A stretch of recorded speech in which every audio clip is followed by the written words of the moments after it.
All right, good morning, everybody. I think we're about ready to get going.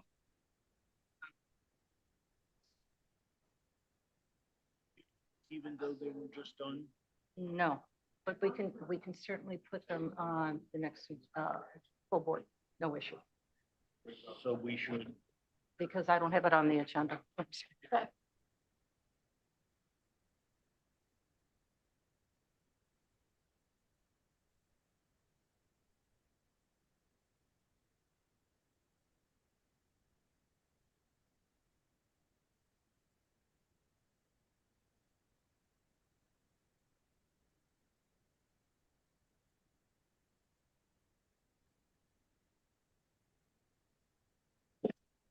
We made your day.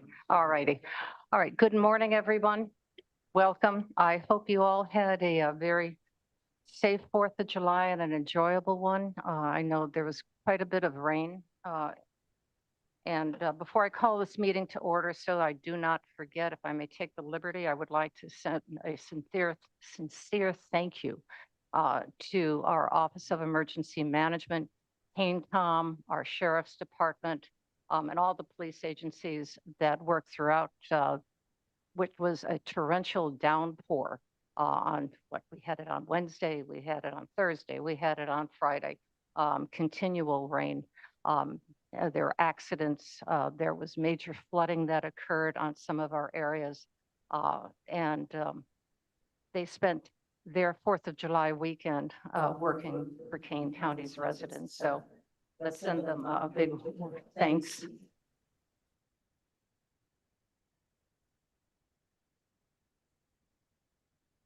We have a remarkable team here, a remarkable group of devoted employees who are here to serve our community, hands down, without cause.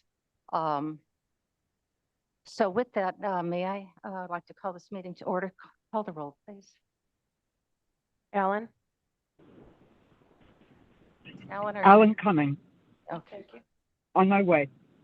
Bates? Bates here. Gums? Comes here. Juby? Over here. Caius? guys present. Leonard? Leonard here. Lewis? Lewis here. Linder? Linder here. Molina? Molina present. Sanchez? Sanchez present. Strathman? Surges? Tepe? Tepe here. Williams? Roth? Roth is here. Huron? Here as well. The only remote attendance we have right now, I believe, is Miss Allen, and she is on her way. So we'll let her in. Just drive carefully, Deb. Who was the last one in? Mr. Gripe. With the red, I think it was certain. All right, well then, here you go. Cliff, go ahead. Pledge allegiance.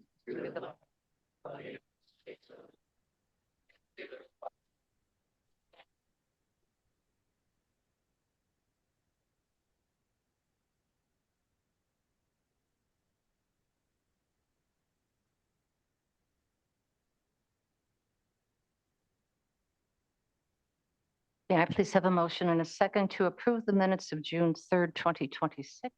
Madam Chair, this is Caius. I would ask for unanimous consent for the approval of the minutes from June 3rd, 2026. Unanimous consent, everybody? Yes, I see no opposition. Minutes are approved. I believe we have public comment today. Todd Olson.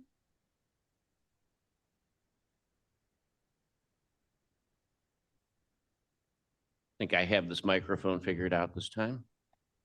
Good morning. Good morning, Todd Olson, Elburn. Dear Madam Chair, board members, members of the public, I stand before you this morning to call your attention and express incredulity at the illegal ICE activity which is taking place in our community. Please allow me to preface those comments, however, by the following. Civil debate and compromise are not only the heart of democracy, they're the lifeblood of democracy. The peaceful expression and exchange of opposing views is historically what has galvanized the United States of America. However, we should not be arguing legality and morality, and that is at the heart of an honest discussion of ICE activity that is taking place in Kane County. Ms. Denise Theobald and others will outline for you this morning some of the specifics of this illegal activity that continues to take place outside the Kane County Courthouse. Because the local press has chosen not to cover these events, the broader public perception may be that these shameful, oppressive acts have ceased. They have not.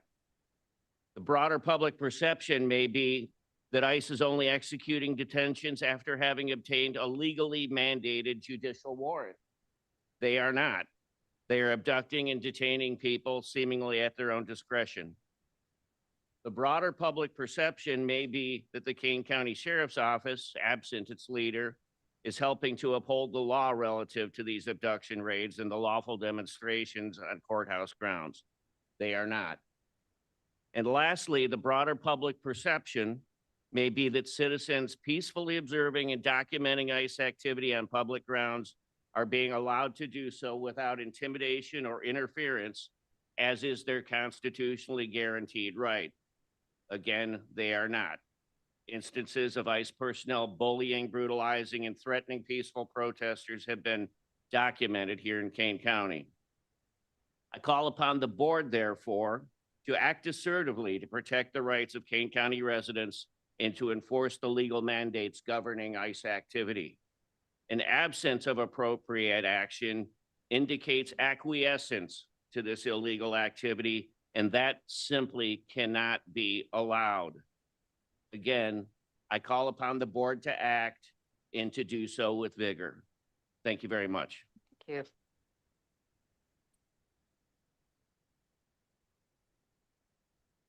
Our next speaker is Brian Anderson. Oh, good. Brian's here, yeah. Maybe he's not. Is Mr. Anderson is not in the, there he is. I see him. Good morning.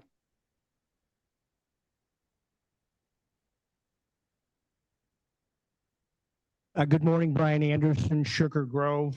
I'm going to start by, this is a letter, it's out of curiosity. I'm speaking to those that are on the Judicial Committee. I'm hoping you were brief, but I've had several people that work for the Kane County government, most of them over 15, 20 years. July 6th, so everybody's getting a 4% pay increase. I'm very curious about this. The people I spoke with said, look, I've been working for Kane County. We're in the middle of a contract. We're not at the beginning of a contract. We're not at the end of a contract. And even though, gee, I'm not going to snub my nose at this 4%, I'm very curious why we're getting a midstream pay increase of 4%. So those of you on the Judicial Committee, were you aware of this? Were you briefed of this? Are you knowledgeable of this? If not, why not? Number two, this falls under our legislative resolution. Looks like we want to renew the contract with our lobbyists. Well, we already pay this group. I guess my question is, do you have a list of accomplishments that you can share to your taxpayer that we can put in Kane County Connects? We are so proud of these four amazing, undisputable, undeniable accomplishments that we're paying the lobby group about 500 grand. I may be off my numbers a little bit. What are the accomplishments? What are they? What are we paying for? Right? We should know that. You should know that as board members. Lastly, this resolution is under consent agenda between Kane County and World Relief Chicago. That's fine. There's one office in Kane County. It's in Aurora. Every Tuesday for the last 8 years, I serve at Wayside Cross Missions. I mentor broken men. And one of the things I like to do after I'm done, because I'm a curious citizen, I drive by this relief location in Aurora. And I've been in several times. Nobody's there, ever. So I guess my question is, and I'm hoping you're going to discuss it, what are the, how many people are we going to be serving in Kane County based on this relief Chicago. We should know those numbers. Is it 20 families? Is it 500 families? You should know that. You should be asking questions. It's like when I went up to one of the satellite healthcare buildings several years ago. We need a new healthcare building. On the sign that was from 2016. Mr. told Anderson, everybody- thank you. Time is So I up. didn't realize that. Thank you Thank very you. much. Do your due diligence is the message. Thank you. Our next speaker is Denise Theobald.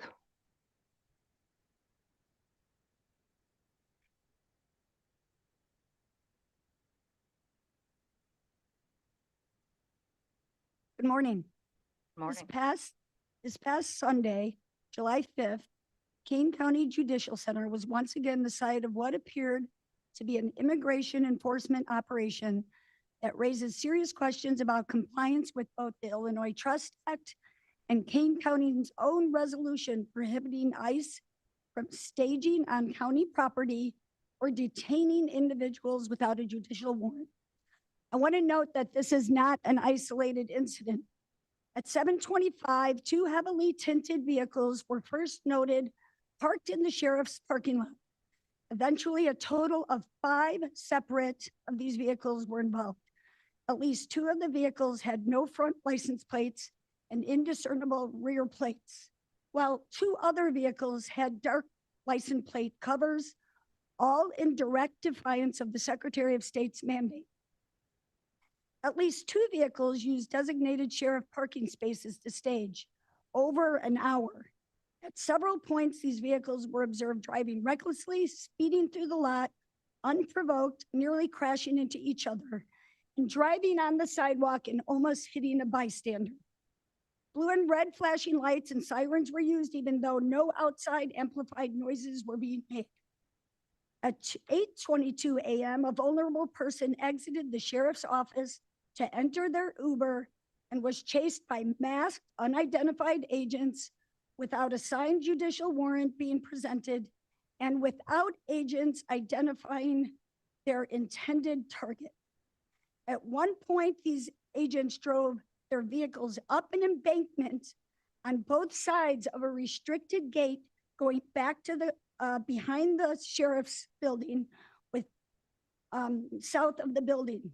During the encounter, at least 2 agents pointed tasers sideways at the upper heads and torsos of concerned community members who were exercising their constitutional right to film. In an attempt to identify the person who was taken, a call was made to Kane County Sheriff's intake line.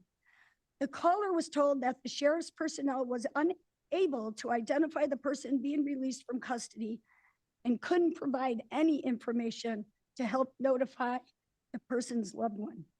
Finally, after the incident, a Kane County Sheriff's Office drove by, rolled down the window, and asked an observer if everything was okay. He was told no. And that person asked to file a report. The offer disregarded and drove off. Later, the abducted person's family reported that their phone was prematurely disconnected by someone at the judicial Theobald, time is up. It's important to know what's Denise? happening in the backyard, and we just want you to know it. Thank you. Thank you very much.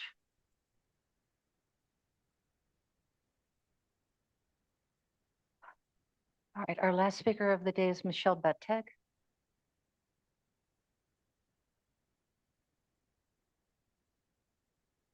Good morning. Good morning, Michelle Betag. I'm just here again to remind everyone that, we would like to keep Kane County, Kane County. There's a huge agenda right now, driven by Green Frog to bring in Springfield, bring in Pritzker's agenda into Kane County. This used to be a nice rural county that was very self-sufficient. We pay the highest taxes, as you've heard me say, for years and years. Bringing the unions in, getting hundreds of $1,000s in donations, Caius and in Green Frog, getting all these donations in the amount of agendas that are being driven here. It's sickening. We want to be an independent county, our independent ways with our own money. We don't need, all this, the world relief. I don't even know what that is, but I can guess. We're surrounded by Aurora, Elgin, a ton of affordable housing. I saw when you were on the phone with the lobbyist a month or two ago, and Pritzker was bringing up the Build Act, which is heavily everyone's against, and he dropped it because of his campaign. I'm sure that will rear its head, where it takes away all of the power of county board. It takes away our local power. If the property's big enough, they can put a large affordable housing in a subdivision. In anything that's over a square footage, a lot, they can do. And, maybe it's not important for a lot of people that, don't have a big investment in Kane County, but obviously most homeowners are against it. And that's a nonpartisan issue. Green Frog is sitting there chairing the lobbyist for this Build Act, and the lobbyist bringing more affordable housing in. We're surrounded by a ton of affordable housing. And it's just maddening to see that Springfield agendas and agenda and your union agenda is just forcing us down, and to see Corinne Frog up candidates that will not question her, and any candidate that's on the Democrat side. I have a lot of respect for some of you that do your homework and that do ask questions. And even though I don't agree on a lot of topics, I'm totally fine with this. I want a balanced board. I don't need everyone to be, as conservative as I am. But it's the spending and it's the agenda that's really, really ugly. I want to shout out to that poor 9-year-old girl who was abducted by an illegal in Pingree Grove. What? There's a lot of, you're on the 90-10. Most people want safety in their neighborhoods. She was raped by this guy. The man who killed the woman, I think it was July 4th, Aurora man, driving DUI, killed a woman from Geneva. I mean, there's stuff Time is going up. on. It's horrible. It's Ms. not Betek, safe. thank you very much. I don't want the Springfield agenda.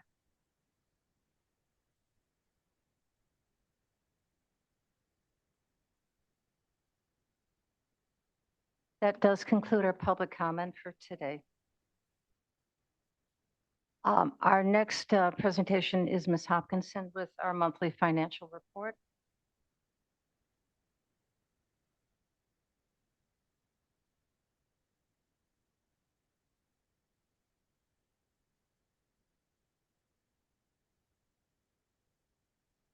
This is the same presentation I gave at Finance a couple weeks ago now.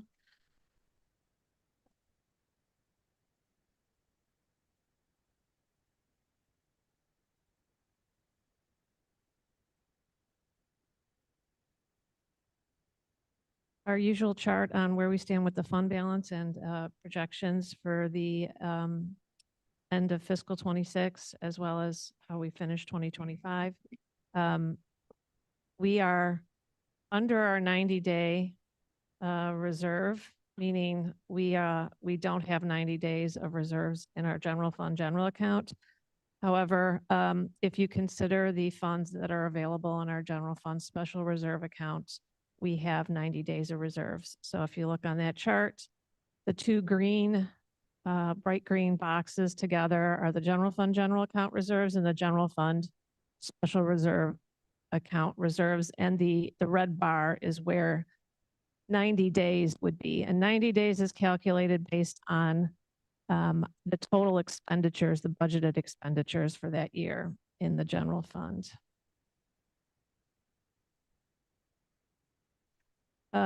The next couple slides, we've been going over the last several months as the reserve balances, the cash balances in several of our key funds have been very low. Most of these funds have property tax revenue as one of their primary sources of revenue, if not their only source of revenue, besides interest earned.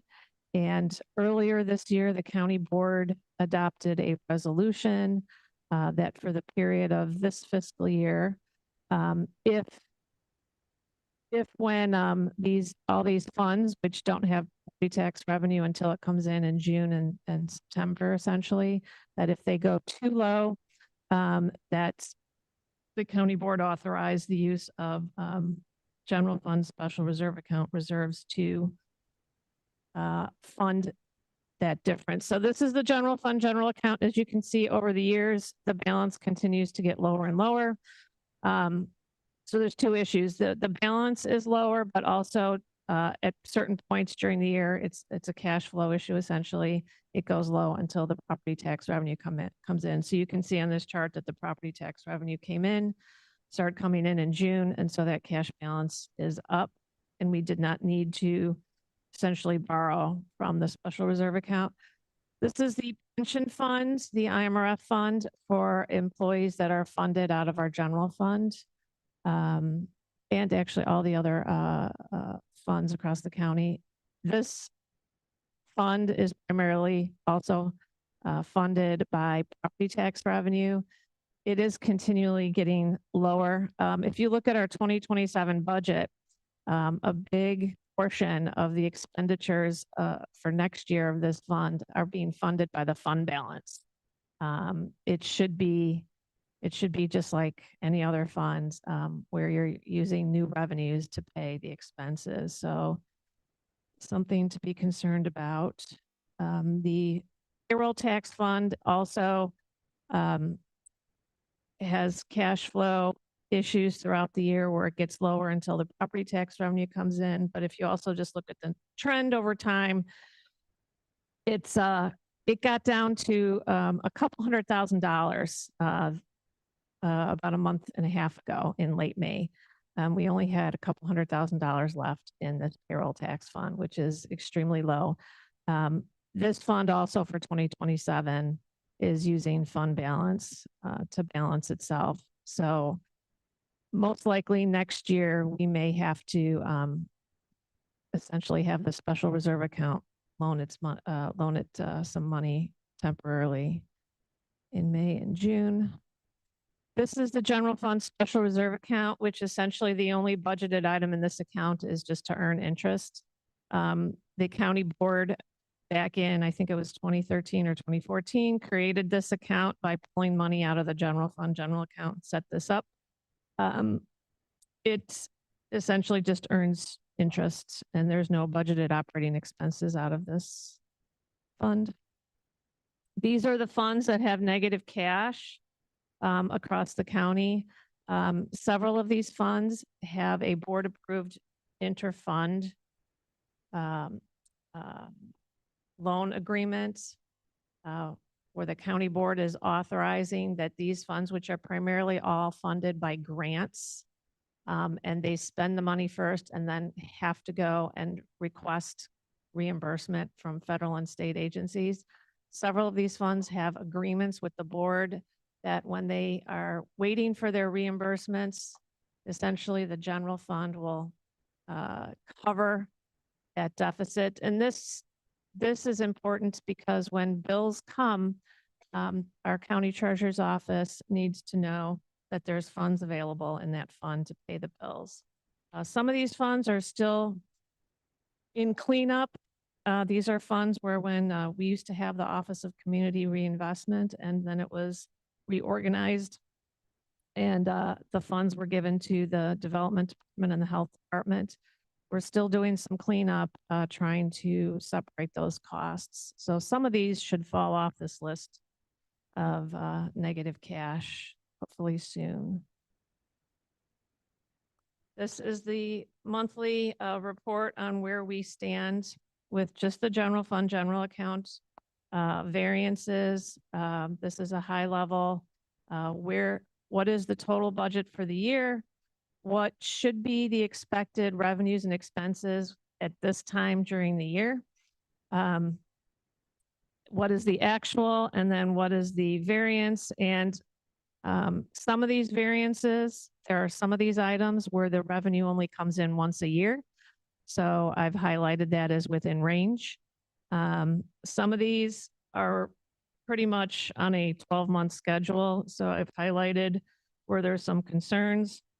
And if we take a look at the expenses,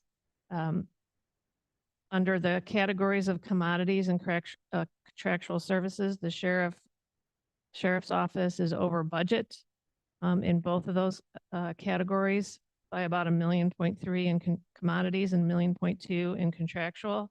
However, on salaries and wages, the sheriff's office is currently under budget by about $1 million, a little over $1 million. As of when I prepared this report back on June 24th, if you look at our total salaries and wages, again, this is just for general fund, we're $3.3 million under budget of where we should be. And if you look into the details, the big dollar amounts are from the sheriff, court services, circuit clerk, and the state's attorney's office based on expectations. This is a chart of all the funds in the county by departments. So it takes into consideration, there's many offices and departments in the county that are not part of the general fund, such as transportation, health, KingCom, animal control, veterans. So if you just add up all those funds, take their entire budget together, and look at where we should be at this time of year. This is on the expense side. Everything's within range, again, except for the sheriff's office in total is over budget, and that's because of their over budget in the general fund. And KingCom is also slightly over budget due to increased overtime expenditures this year. And then this is the general fund general account by department. And if you look at that, again, based on where you should be at this point in the year, the sheriff's office is essentially the office that if you look at all of the other offices, the sheriff's office is over budget in total in the general fund. Just looking at some of our key tax revenues at this part in the year, I'll highlight a few points. Sales tax revenue continues to be higher than budget, and it's also higher than last year. If you look at local use tax, we're lower than last year at this point, but we're higher than budget. And then that is the local use tax, where the state changed the law in 2025. So it changed what is taxed under that category. So that's why that category is fluctuating so much. And then personal property tax revenue comes in sporadically. It doesn't come in every month. So it's kind of hard to predict, but currently it is over budget where we would expect it to be at this point in the year. And then I put together a new chart. This is just sales. This is the state sales tax revenue. All the state sales tax revenue goes into our general fund. So this is by month of the fiscal year over the last several years. And you can see that year after year, our sales tax revenue goes up, obviously due to inflation and also increased spending. Just thought that that was interesting, and that's my presentation. All right, thank you, Kathleen. Are there any questions? I have We a have several. Yes, Mr. Surges, and then Ms. Bates. Kathleen, on the sales tax revenue, do you get any breakdown as to where those monies are coming? I have two questions, but that one. So we can find out by category. There's, I think, 7 or 8 different categories. Like clothing, cars, I mean. Yes, there's a category called merchandise. It doesn't really get any more specific than If that. that's an easy report to just throw into an email, I would love to review it. Okay. I would love to see that. And then in the report titles, like we have some big numbers that fall into one slide that were called variance, and they're yellow, and like that's a huge number. And then we have another slide that says negative cash values. But we loaned those. Those were all grant things that were. Some of them, Get better. some of them, some of them. Appreciate it. Actually, I was reading in the county code and that is a requirement that I report to you negative cash balances. Yeah, good. Yes. Friendlier title. Thank you. Okay. Cash discrepancy by budget We lent the grant. I don't- by Ms. Bates. With the sheriff's numbers coming in so far over budget, do we know why that is happening? Are there any audits or explanations of why the sheriff is over budget by so much? And I think that would be something that you would have to ask the sheriff's office. Yes, no, and there, I believe we're going to be, when we talk about our budget, definitely next week, I believe that there is going to be a presentation about that to answer that. But if you take a look at the entire budget that the sheriff has, he is under budget in one area, over budget in another. So those have to be balanced It looks like together. he's over in two, under in one. So bring it together. So that It's still one over by, cancels out one after the other. So there will be a report next week. I believe, yes, absolutely. Madam Chair, Gums here. Just so I'm clear, I assume that we'll have more discussion about the sheriff's budget after our finance report. I have a lot to say about it. I don't know if now is the time. I'm not going to wait until next week. I'm going to say it today. So I don't know if now is the appropriate time or if you would like to defer it till later. Mr. Leonard, how, since chair, would you like to do it now? All right, very good then. Okay, well, since the question, I think I was out of the room, so if I might clarify, you asked about commodities, right? So, okay, so I have a lot of opinions on this budget and the criticisms that it's getting. And as you all know, I tell it how it is. So this is not news. It's not new. It's not something we weren't told in 2020. When I got elected, we knew stuff was going to cost more money. We knew our employees were worth more money. All of those things were told to us year over year, budget over budget. And all of those contracts, one of our guest speakers asked, you know, how are we getting an increase mid-contract? Those are all decided by this body, and they're multi-year contracts. So you get, you know, after you do these agreements, it's for the first, second, third year. Those are all agreed to by this board. We know that in advance. We're told what that's going to look like in advance. And it's not news, okay?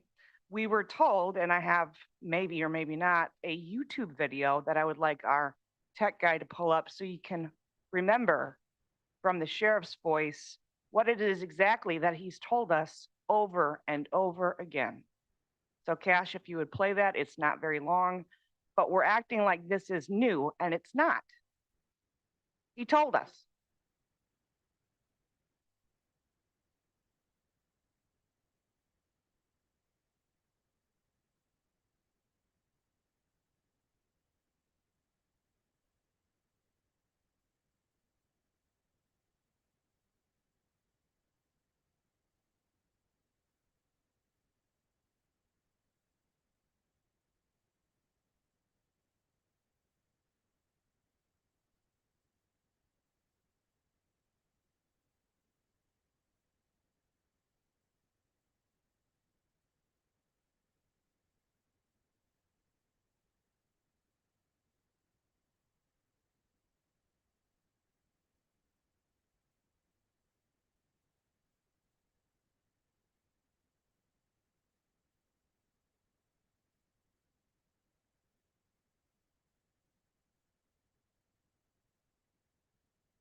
Great. So I'm not actually finished yet. If you might just let me wrap that up.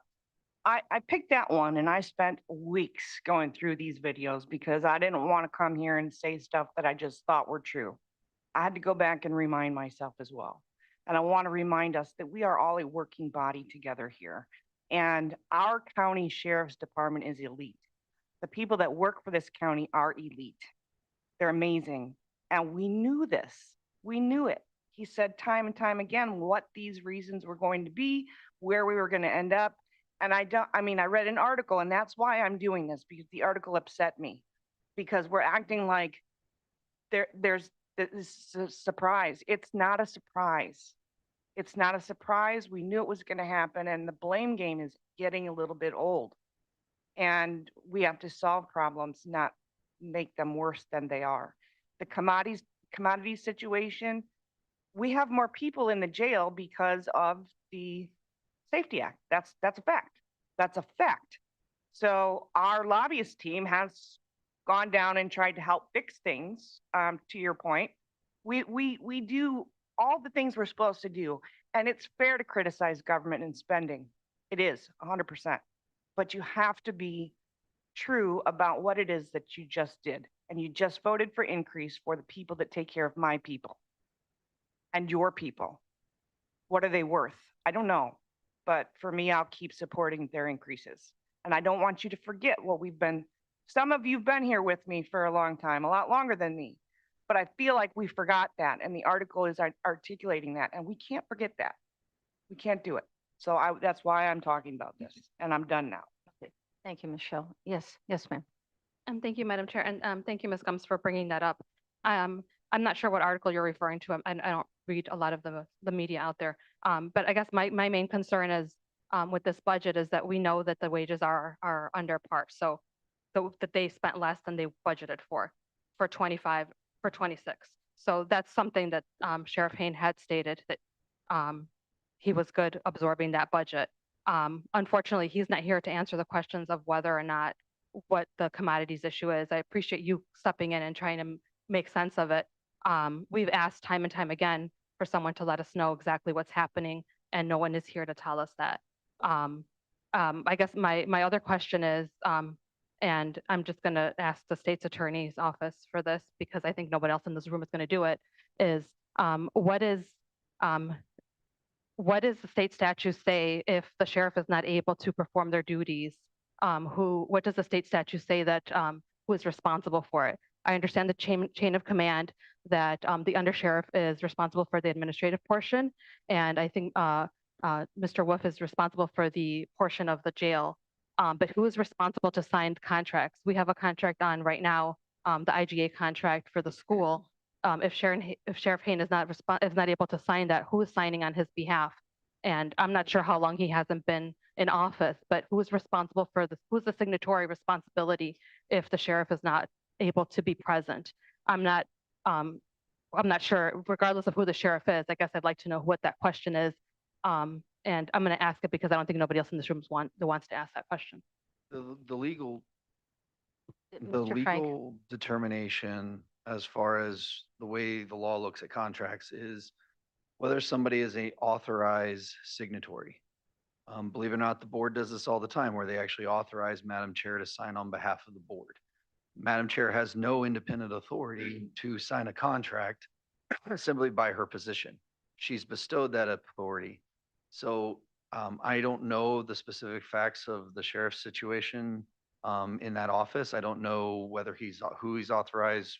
I'm not going to speculate. I don't know anything about kind of what we're talking about here.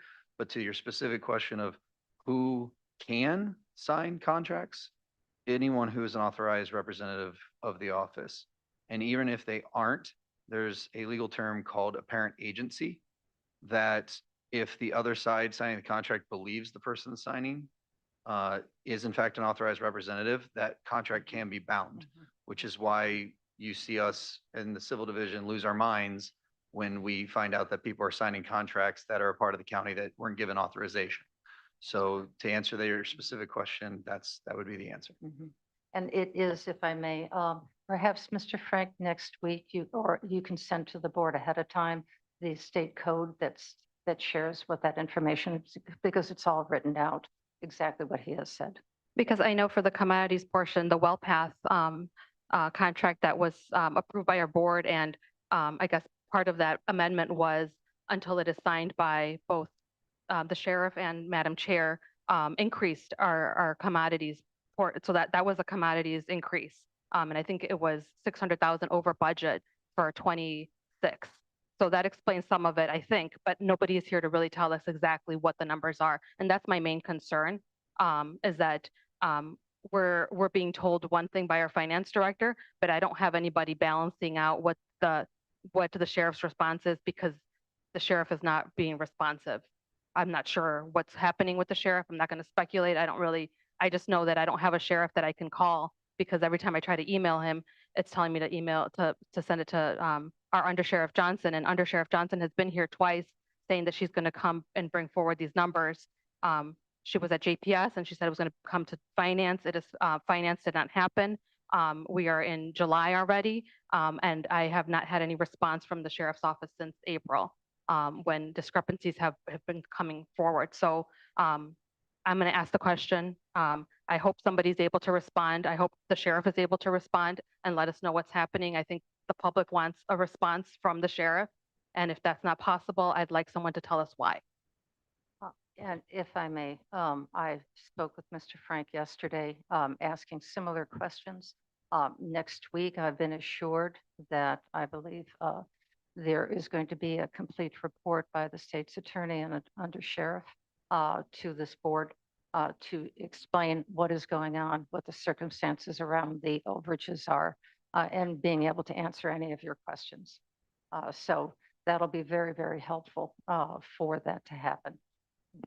I just want to follow up on that, because I was under the impression that at the last finance committee, everybody was queued up to give those presentations, and then they did not get called on to do that. I'm just sharing with you what the circumstances are. They will be here next week, and we will have them under my comments so they can speak at length, so that all of your questions can be answered. Yes, sir. Just two quick comments. Michelle, am I on? There we go. There you go. Michelle, to your comments, I think this board has been extremely tolerant, given the newspaper articles, and simply asked for the data before anybody commented. And I applaud everybody's patience on that. But we've kind of, to Myrna's comments, we've kind of reached the point where the information needs to come. And Myrna, but by making the statements that, if somebody's afraid to ask this or doesn't want to go there, we do have a committee structure. We're an exec. This falls on you. You are the appropriate person to bring this forward. And if this is coming next week, we look forward to it and we'll respond and react appropriately. To Mr. Frank for next week, I do get confused between our role as a board and the notion of independent controls and how we're supposed to react as a board if we really don't have any authority to do it. If we don't have authority to take action. So I guess one of my requests to you would be to outline as a board our responsibilities or our availability to take action in an elected office, which would be no different than any of the other elected offices. So Myrna, it's gray to me, and I like black and white. So John, I guess, is going to fall to you to kind of give those guidelines. And I look forward to the presentation next week and see how we can help. Mr. Frank, can you supply those guidelines as far as what the charge of the board is over distribution of budget resources, annual budget resources to our elected officials? Yeah, I mean, I'm interpreting this as you want more of a formal legal opinion as opposed to me just kind of answering now. So I will take it that direction and That'll be provide fine. something shortly. So we'll have you as well as a full speaker then next week, or your office? On this issue, no. No? You will have a presentation from the undersheriff and Ms. Mosser as it relates to the budget for the sheriff. Any kind of legal advice I would give on this, we can have a conversation about how that's portrayed. Why don't we talk then after that happens? And I can speak just generally because I have done research on this. It is the duty of the board to provide a budget for all of our elected officials or countywide elected officials. Hypothetical number, $100,000. This is for you to spend to manage your accounts and services for the entire year. If they need to go over $100,000, they should come to us to explain the need, additional costs, rising costs, additional employees are needed. And then it is the purview of the board to make that decision, either thumbs up, thumbs down. However, you cannot direct somebody to spend $50,000 on one item, $25,000 on another item. That is the budget that they bring forward to you. So you have an idea of how that $100,000 is expended. That is for the elected officials. Department heads are different because they are under your purview. I may, to that analogy, if a office was to spend beyond X or $100,000 in your, is it our responsibility to fund that if we didn't approve that? How does, my part of that gray is, I don't understand how that works. Is it just magical and we said, oh, you spend it, it's our responsibility to fund it? Or do you have the ability to say, hey, it's mid-season, you're spending too much, we need to reel you back in and we're putting you on notice? I don't know the mechanics of that. The state's attorney last time mentioned that there was an expense from one of our elected officials that went out that was questionable. She reminded us that we as a county board have the full responsibility to pay our expenses. It is not the fault of the vendor who's providing those services. It is not the cause to punish them by not payment. We have to pay our vendors. Then it is up to us as a board, and this is my interpretation, not legal, to talk to that department head, that elected official, asking them why they did this. Why didn't they just come to the board, letting us know, asking for a budget adjustment, that this was going to be a necessary and needed expense? I would be so incredibly uncomfortable if that's like giving my kid a credit card and then questioning, why did you spend so much? I didn't tell you to do that, but I guess I have to pay it. I'm not really comfortable with that personally, but I don't know the mechanics. So, Mr. Frank? So I'm only going to give a partial answer because I think the second part gets into the larger context of the question that you guys want me to give more of a legal formal opinion on. In regards to the credit card idea, so your teenager spends money that was not authorized per se by you, but you gave them the card. So you as the parent still have an obligation to the vendor to pay the vendor. Whether or not you recuperate from your child through, mowing the lawn. Yeah, exactly. That's a larger question. That's a question internal of the county. When I talked earlier about a parent agency, when you give somebody a credit card, you've given them a parent agency as if they are an authorized user to spend money, and you have to own that. Whether or not this is that situation, I wouldn't say that's quite this situation. It's similar, but when we're talking about an elected official who spent beyond his budget that was authorized and obligated under an ordinance, which is the effect of law, then it becomes a question of whether or not the county has an obligation to provide those funds. And I think the question you're asking is, where is the actual enforcement mechanism of saying the spigot has been turned off on you? And can you do that? That'll be a larger legal question that really doesn't, just so you know, kind of heads up, it's not really addressed really specifically or well in Illinois. And frankly, part of it is because of the inherent weird kind of nature of internal control, because you're kind of alongside them, but also different.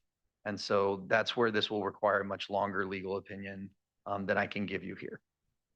And if I may, and then absolutely, Mr. Tepe, when we're talking specifically to the sheriff, or perhaps even to transportation, which you do have authority over, the sheriff responds to a an arrest that is occurring in quantity, that they have to incarcerate these individuals.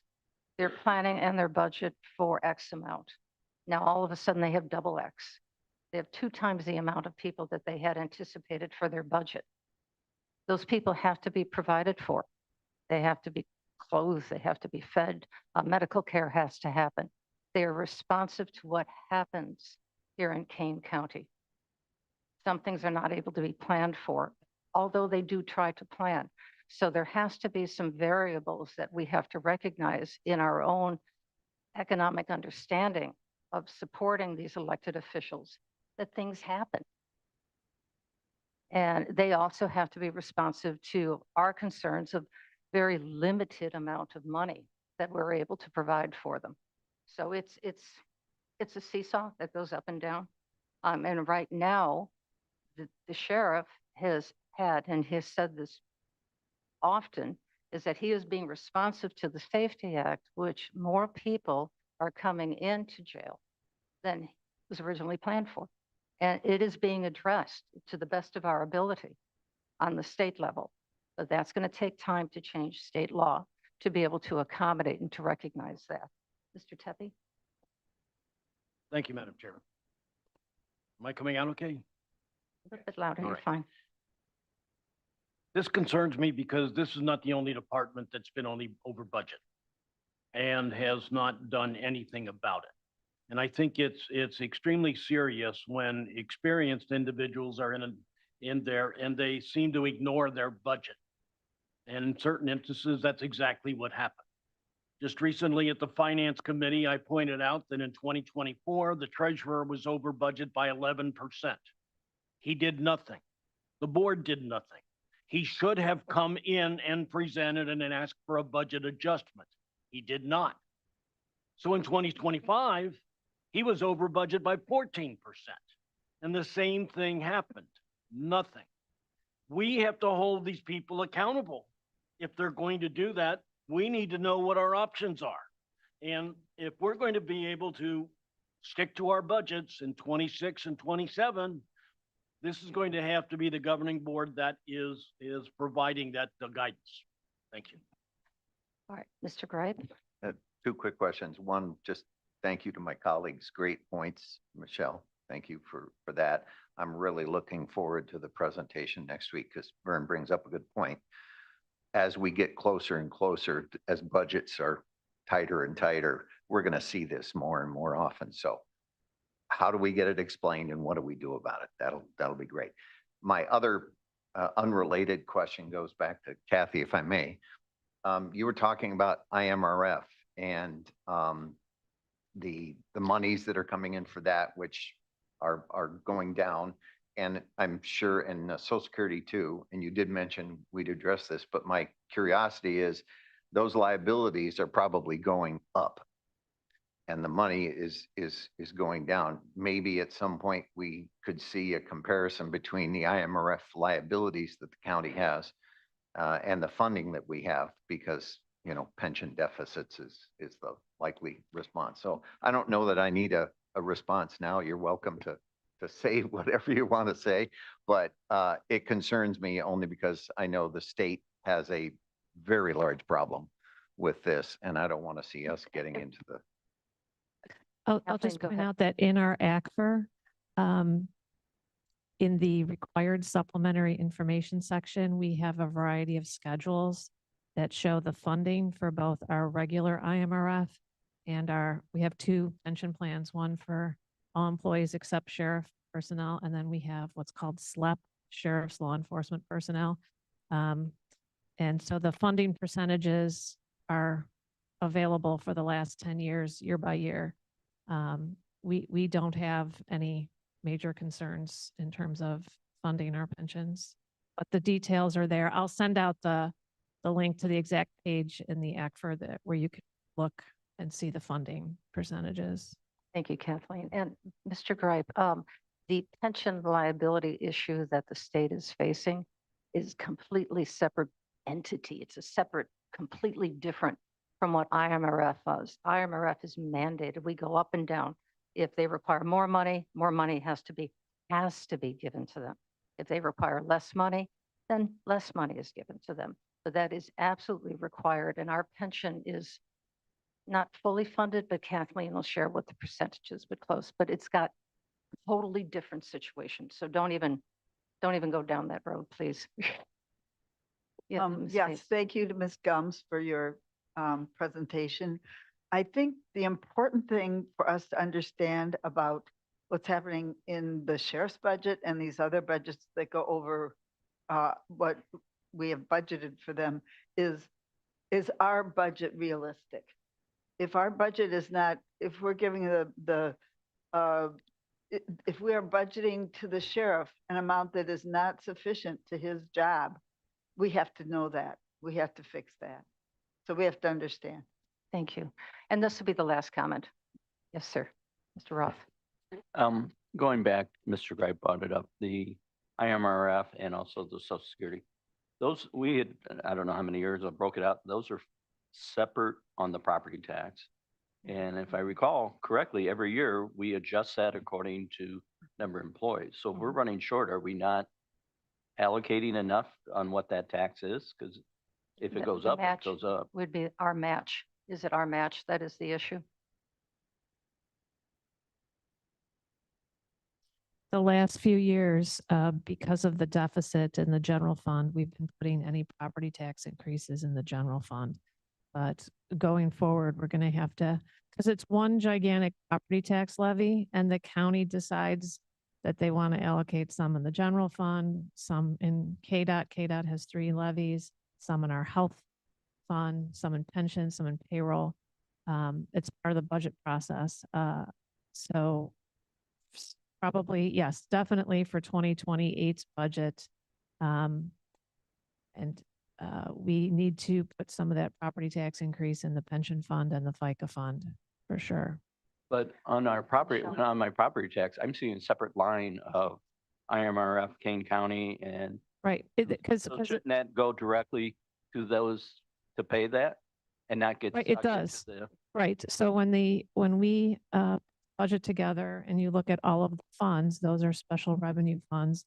There's property tax revenue that is in all of the FICA fund, the IMRF fund, and you'll see that it's essentially almost the same from year to year in those funds. And the whole reason we have separate pension fund and separate payroll tax fund is because of IMRF. IMRF requires that local governments have a separate fund for the pension. Otherwise, we would all have it just in one big fund. And so the only source of revenue that we have currently, we can fund it with whatever we want to fund it, but historically, we have funded it with property tax revenue and the interest earned off of that property tax revenue. But we have a resolution every year on both of those to say, here's what it's going for our IMRF. Right. On the property tax. Right. So shouldn't that be kept separate to pay the IMRF so we're not short on funds? It is. So that property tax levy for all, we do a separate levy for every fund. But and so that levy for the pension fund goes directly to that pension fund. The levy for the payroll tax fund goes directly to that payroll tax fund. I got it. Yes, it's restricted because that's determined as part of the budget process. This How can we be short if every year we're approving what we're going to charge for that? salaries are going up. Well, but and- don't we right. take that into account? Because we do Can have a we- separate resolution. Because this is, I think we've got a number of board members who are interested in learning more about this, and because of the length of Right. our other discussions we have to have. Mr. Leonard, can we put this on finance and have that as for the future, have a report on how IMRF and FICA are actually funded? That way Kathleen will be prepared and be able to have her charts with her. That will not happen then until our finance meeting at the end of this month. That's fine. No, that's fine. I think it's a holistic question, not an immediate question. Okay. Yeah, I mean, it's property tax revenue. That's it. That's what's always funded those historically. Okay. Thank you, Kathleen. If you don't mind, I just have to, it's real quick. I won't ask a question. I just, for everyone's edification, be mindful that the pension system didn't become broke overnight, right? Like it wasn't one administration.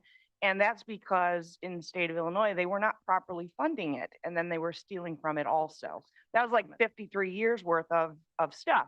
We don't, right here today, we need to make sure that we are funding that, to Kathleen's point, exactly where it needs to be. So we don't end up in that hole.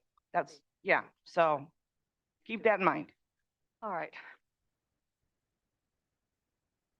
Thank you very much for historic state mismanagement of money. All right, can we please go on to this? Julie Mann, Public Information Officer is next. Good morning.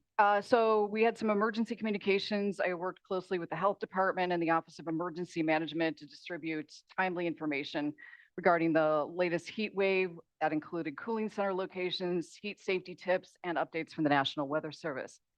Following the severe storms and flooding, the office continued to provide residents with updates through Kane County social media channels, including storm safety information, road closures, and effective recovery efforts.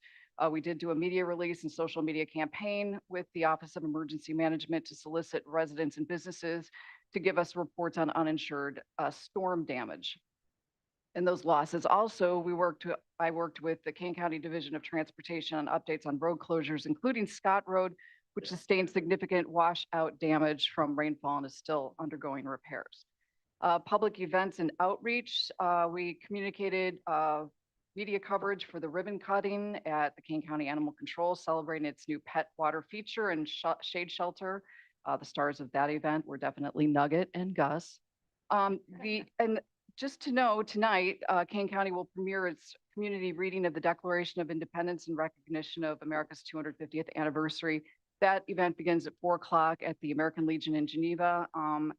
I can tell you, I just saw the completed video that Batavia Access Channel did, and I am so impressed. We had so many people from across this county come together and read the Declaration of Independence, which is not an easy read, and they did fabulous. We had people of all ages and all backgrounds. So I would encourage you to come to the event and see the premiere. Otherwise, I will have it up on our social media and our website. Julie, Yeah. is there a link at all? One of the people from our community we Yeah. had put up had There will be. asked for, There will be. can they have a link to put out through their social? Oh, absolutely. Yeah. There will be. Yeah. And I said, But we okay. have to go through the premiere first. Da-da-da-da. Yeah, we gotta roll it out. And I want to thank some people for help on my flyer, which I goofed a couple of times. So thank you, Mr. Gray. Okay, it was a bad day for me that day. So I want to talk a little bit about media relations and the Public Information Office. If you are called by a member of the media and you need help, or just let me know, I'm only as good as the information that I have or is given to me. So if media does reach out, please let me know that they've reached out. If you need help responding to the media, please let me know with that. That's what I'm here to do. We did have topics, reports that I was contacted about, the development of the 2027 budget, the county's response to the recent extreme heat, salary increases for the treasurer and county clerk, consideration of removing weight loss medications, appointments to regional transportation boards, new water feature at animal control, Kane County Health Department's 988 mental health awareness campaign, and also the Declaration Square project, just to mention a few. The Agriculture Committee suggested that we do something with the Northern Illinois Food Bank. So I'm happy to roll out a new series in Kane County Connects that I put together, highlighting all their good work, ways to donate to them, ways to volunteer, and their impact to people in our community. We also did have a long list of, keep saying we, it's me, sorry. I had a long list of stories that were published in Kane County Connects. If you haven't seen them, there's a lot of really good, unique stories in there that tout all the good work that everybody here does in all of our departments and offices. I will quickly end with a funny thing. We have 2,000 followers on Facebook. This is kind of organic. I haven't really pushed anything. This is just people that continue to follow us and like our page. So I went out and like everybody else, the Union Pacific's big boy steam locomotive came through. Okay, so I just went out, took a quick video, put it up on our Facebook page, 63,000 views. Hello. So I immediately knew I was in everyone's algorithm. So I just started pushing out Kane County stuff like crazy, crazy, crazy, crazy, crazy. So we got 2 115 new followers. So Oh, yay very us good. for job. the, Good job. I know, Good for job. just one little 30-second video of a train going by. That's really great. Yeah, they're hopping on board. I like that. Right. Right. And I just want to mention too, that another one, so just to give you an idea, so we, we had 600 views on a high performing story, which included the Bunker Road Extension project that was drone footage. It was gorgeous. It just kind of warms your heart to watch Kane County in that capacity to see a project of that magnitude going on over our cornfields and the good work that Kane County does. And thanks to GIS for sharing that drone video of that. So that is my report. Thank you very much. Nice report. Any questions? No? Again, I'd like to echo, thank you to all the board members who did participate in having somebody come that you selected to do their part for the Declaration of Independence. And then all the other individuals who came forward to do it. It is truly a remarkable representation of Kane County. We have from a couple of, we have a scout, we've got children. My final favorite clip is the two young boys who are about 10 and maybe 8, who are Little League players, bringing in the end with their uniforms on. Absolutely adorable. We have seniors, we have middle-aged people, we have young people. It is a full spectrum of representation of Kane County, and each one is reading it in earnest with the best of their ability. Challenging words from the 1700s, certainly not the words that we would normally say, but well, obviously Declaration of Independence, it's an icon, and they all get through it beautifully. And I'm very proud of all of them. I'm very proud of our residents for stepping up and volunteering to do this. So again, thank you to our board members who helped out, and all of your folks were absolutely amazing. And if you're able to come tonight, please do come. Yes. I'm, Alan, I'm just wondering, how long does the reading take? And is there any chance that we could play it after the meeting for people who want to stay? Or put it out there so that we can have a large a viewing audience as possible? Sure. It's about 10 minutes long. Yeah, we thought it would be a lot longer, but people moved right along. And again, I will put it up as soon as it premieres tonight. It will be on our Facebook page. It will be on our website. It will be in Kane County Connect. So it'll be any number of ways you can get the link. And if you want me just to email the link out to all the county board members, I'd be happy to do And that. it'll also be on BATV's Yeah. network as well, public access. I'll just plan to do that. I'll plan to send you all the link. So that's great. Yeah, Madam yeah. Chair, just comment, this is being read around the country at the same time. Mhm. So there's a reading in Elgin, at the Elgin Historic Museum. I think you're reading there, as am I. So this is something that they made a big deal in a very organized way. Mhm. So at 5 o'clock sharp, we start the reading. And it'll be filled with paparazzi and flag waving and speakers as well. So it'll be a full understanding of what makes America great and the legacy of the Declaration of Independence. So thank you, Julie, and to Jane Talish for both of their help with helping to put this together. All righty, thank you, Julie. Is there any old business now? We're on to our next item. I see no old business. Any new business that wants to be shared? I see none on that. All right. Mr. Tepe. Thank you, Madam Chair. The American Rescue Plan Committee met early this morning and passed the following resolutions. So I'm going to present all of them and ask them all to be voted on at once. First was a resolution approving a second amendment to the grant agreement between the County of Kane and the Kane County Economic Development Corporation. B is a resolution authorizing the reprogramming of state and local fiscal recovery funds in the amount of $2,621.96 from the Kane County Child Advocacy Center's Counseling Needs and Meeting Increased Demand ARPA project to the Kane County Circuit Clerk's Office Microfilm Archive ARPA project. Item C is a resolution authorizing the reprogramming of state and local fiscal recovery funds in the amount of $110 from the Kane County Environmental and Water Resources Department's Drinking Water Sustainability Mapping ARPA project to the Kane County Building Management Department's Exterior Envelope Pipe Chase ARPA project. Item D is a resolution approving the First Amendment to the grant agreement number 44519924, parentheses 21, close parentheses, between the County of Kane and Well Child Center. Item E is a resolution approving the First Amendment to grant agreement number 4451924, parentheses 22, between the County of Kane and World Relief Chicagoland.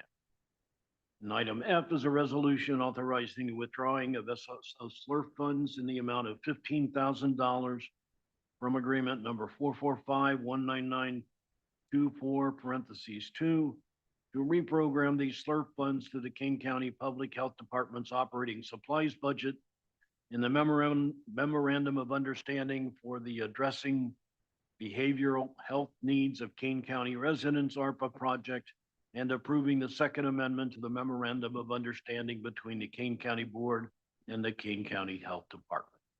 I would move all 6 of these and ask for a second. Thank you. So we have a motion and a second. With no further discussion, clerk call the roll. Allen. Bates. Gums. Gums, yes. Juby. Juby, aye. Caius. Caius, yes. Leonard. Leonard, yes. Lewis. Lewis, yes. Linder. Linder, yes. Molina. Molina, yes. Sanchez. Sanchez, yes. Sturgis. Yes. Tuppy. Tuppy, yes. Roth. Roth, yes. Bassett. Okay, very good. Mr. Caius. Excuse me, Madam Chair. Yes, this is Caius from the Administration Committee. I have A, B, C, D, E. That's 5 resolutions to present. Is there any that anyone would like to remove before I put them in a lump? None? Okay, then item A, resolution, I would move these resolutions. Move resolution and ask for a second at the end here. Resolution authorizing a contract extension for general construction services and with MRRW Construction LLC for the Kane County Building Management Department. That's bid number 23-032, TMP-26-730 on page 166 for not to exceed $400,000 per year. Item B is a resolution authorizing the purchase of furniture, furnishings, and services with Taco Office Furnishings Incorporated through TIPS, TIPS, for the Building Management Department. That's contract number 240301, TMP-26-731 on page 169 for not to exceed $100,000 per year. Item C is a resolution ratifying an emergency purchase affidavit to purchase the additional needed material, labor, and supervision for cylinder evacuation and casing installation on the passenger elevator located in Building A from Urban Elevator Services LLC for the Building Management Department. That's TMP 2634734 on page 172 for $150,488.40. Item D is a resolution authorizing an additional 4-inch conduit across the river for future county communications infrastructure with the City of Geneva and Whitaker Construction and Excavating Incorporated that's TMP 26-764. And that's on page 183 for $80,664. And then finally, item E, a resolution authorizing an easement agreement with the City of Geneva on page 201. I would move those and ask for a second. That's Allen. Allen seconds. With no further discussion, clerk call the roll. Allen. Bates. Gums. Gums, yes. Juby. Juby, aye. Caius. Caius, yes. Leonard. Leonard, yes. Lewis. Lewis, yes. Linder. Linder, yes. Molina. Molina, yes. Sanchez. Sanchez, yes. Sturgis. Yes. Tuppy. Tuppy, yes. Roth. Roth, yes. Very good. Who's going to present for Mr. Williams? County, Mr. Roth. Mr. Roth, go ahead, please.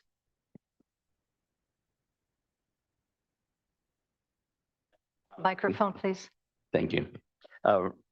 Resolution amending the Housing and Community Development Consolidated Plan. I'll make a motion if I could get a second. Thank you, Thank Mr. you. Sturgis. Yes. You're the one that told me I was. 2 years ago. Monday, 2 days. That Thank haircut was a little too close. All right, are we ready? It was a late night softball game, perhaps. Yes, ma'am. Alan here. We have Mr. Van Kerkhoff in the room. Would we like him to say a few words about this? Would No, I think we're ready for the vote, but thank you for asking, Mr. Van Kerkhoff. I think you're fine. Clerk, call the roll, please. Allen. Bates. Gums. Gums, yes. Juby. Juby, aye. Caius. Caius, yes. Leonard. Leonard, yes. Lewis. Lewis, yes. Linder. Linder, yes. Molina. Molina, yes. Sanchez. Sanchez, yes. Sturgis. Sturgis, yes. Pepe. Pepe, yes. Roth. Roth, yes. All right, here we go. Finance. Thank you, Madam Chair. We have 9 resolutions today to discuss and hopefully approve. I'd like to do the first 8 as a group. I will read those off, and then the last one I will do separately. The first resolution is 26-825, and this is a resolution approving the May 2026 claims paid in the amount of $11,175,706.25. The next resolution, which is 26-747. Mr. Leonard, sorry, before you go on, I had a question regarding that claims one. I believe at the last finance meeting, there was a discrepancy with a charge from the sheriff. And our auditor had made that discrepancy known. It was already paid for back in May. Do we approve this with the amendment indicating that we are going to hold that person personally liable if we're not able to show that that those expenses were made by the county? Or what exactly creates the investigation from the state's attorney if there are charges on our P cards that are not able to be looked at as charges that the county should be responsible for? That's a great question, Ms. Molina, and we are going to defer. Bill, can that you to turn the- your microphone? There you go. My mic on? Yeah, it's been much better. We're going to defer that to the state's attorney. Mr. Frank? I'll give you mine. You guys have really decided to come at me today. I feel. So there's a number of things going on. If you guys are going to deny a claim, then even though it was already paid, then that starts a different set of circumstances internally. Because then the county is going to start seeking to, effectively, I would think finance would then have to go to the credit card provider and deny the charge. If you do approve the claim, then it's kind of a different situation where you've effectively tacitly approved it. But it's kind of unheard of where you're essentially not approving something you've already paid for. So the legal on this is not clear to me off the top of my head for you on what you should do here. If you don't want to approve it, you've already paid it, but it would probably start some kind of a mechanism where you'd be seeking to challenge the charge on with the credit card company, and then they would obviously seek to challenge it with the vendor, which is a perfectly acceptable process for all of you to do. I think it's really up to you on how you want to handle it. So to move forward with claims paid, Kathleen, would you happen to know, is that specific charge in this claim? Or once again, this is going to be brought forward one more time for the full board, because we're just moving things to the full board. Can you inquire for us? Because I don't think you have that answer right now. But if you can inquire for us and answer Ms. Molina's question, if we have paid it, which I believe we have. It states that it was paid on May 14th. Okay. My question is, what's our mechanism after that? If, say, any employee we paid on a P card and we noticed that their charges There's aren't, questionable charge it's a questionable charge. Typically, we go to that employee and we ask them, for reimbursement. what happened? Is there a reimbursement? But this is an elected official with money that we budgeted to this department that we no longer control because it was budgeted, but we know that this money was not, as far as I'm understanding from the states, from what our auditor stated, they couldn't get anything saying that this money was for county purposes. Therefore, what is our mechanism, if there is one, or can any elected official just decide to charge whatever they want if they have a budget for it? Which brings up a bigger question. So that's why it was kind of flagged for me. Last month, we asked the question and it was stated that it was going to be investigated. We haven't heard anything on what the investigation is. This month's charges are less, and from my understanding, that card has been closed, so there's no more charges made from that card. But bigger question, what's the county's liability and what's our responsibility when we see charges like this that no one can say are charges made for the county? And excellent question. And we do need a response on that just for good financial policy and oversight. But I do believe that there were multiple charges made on that same day. So if you could, with Kathleen, perhaps bring that forward, because Ms. Molina is correct. That was asked previously and we've not yet gotten an answer on that. So just, So I'm not, Go ahead. what I'm asking you, sir, is not to inquire about the investigation, but what is the process? If there is a questionable charge that we recognize that is brought forward to us, how does this board proceed with going to our next steps? What I Because that we can don't know. definitively tell you right now is that we've had situations in the past where somebody has actually used their P card when they meant to use a personal card. It happens. Usually it's flagged almost immediately by the internal accounting people in that specific elected official. And then there's a reimbursement that's usually paid via certified check. So that way there's never any question on that. That is usually an initial internal mechanism that you could use if you want to go that route. If that's not something that can be done, then you can go more formal collection routes. You know, you can submit demands. There's all kinds of civil remedies that you have to try to recuperate those funds. Without knowing the specifics, I can't tell you what all else options you have, but it just simply from the idea that it, you know, from what I'm being told is if a charge is not for a public purpose, which as we all know, everything has to be under government, and it can be definitively shown, then you have all civil remedies to seek that money back from the employee, the elected official, from anybody. Because at the end of the day, it's the people's money.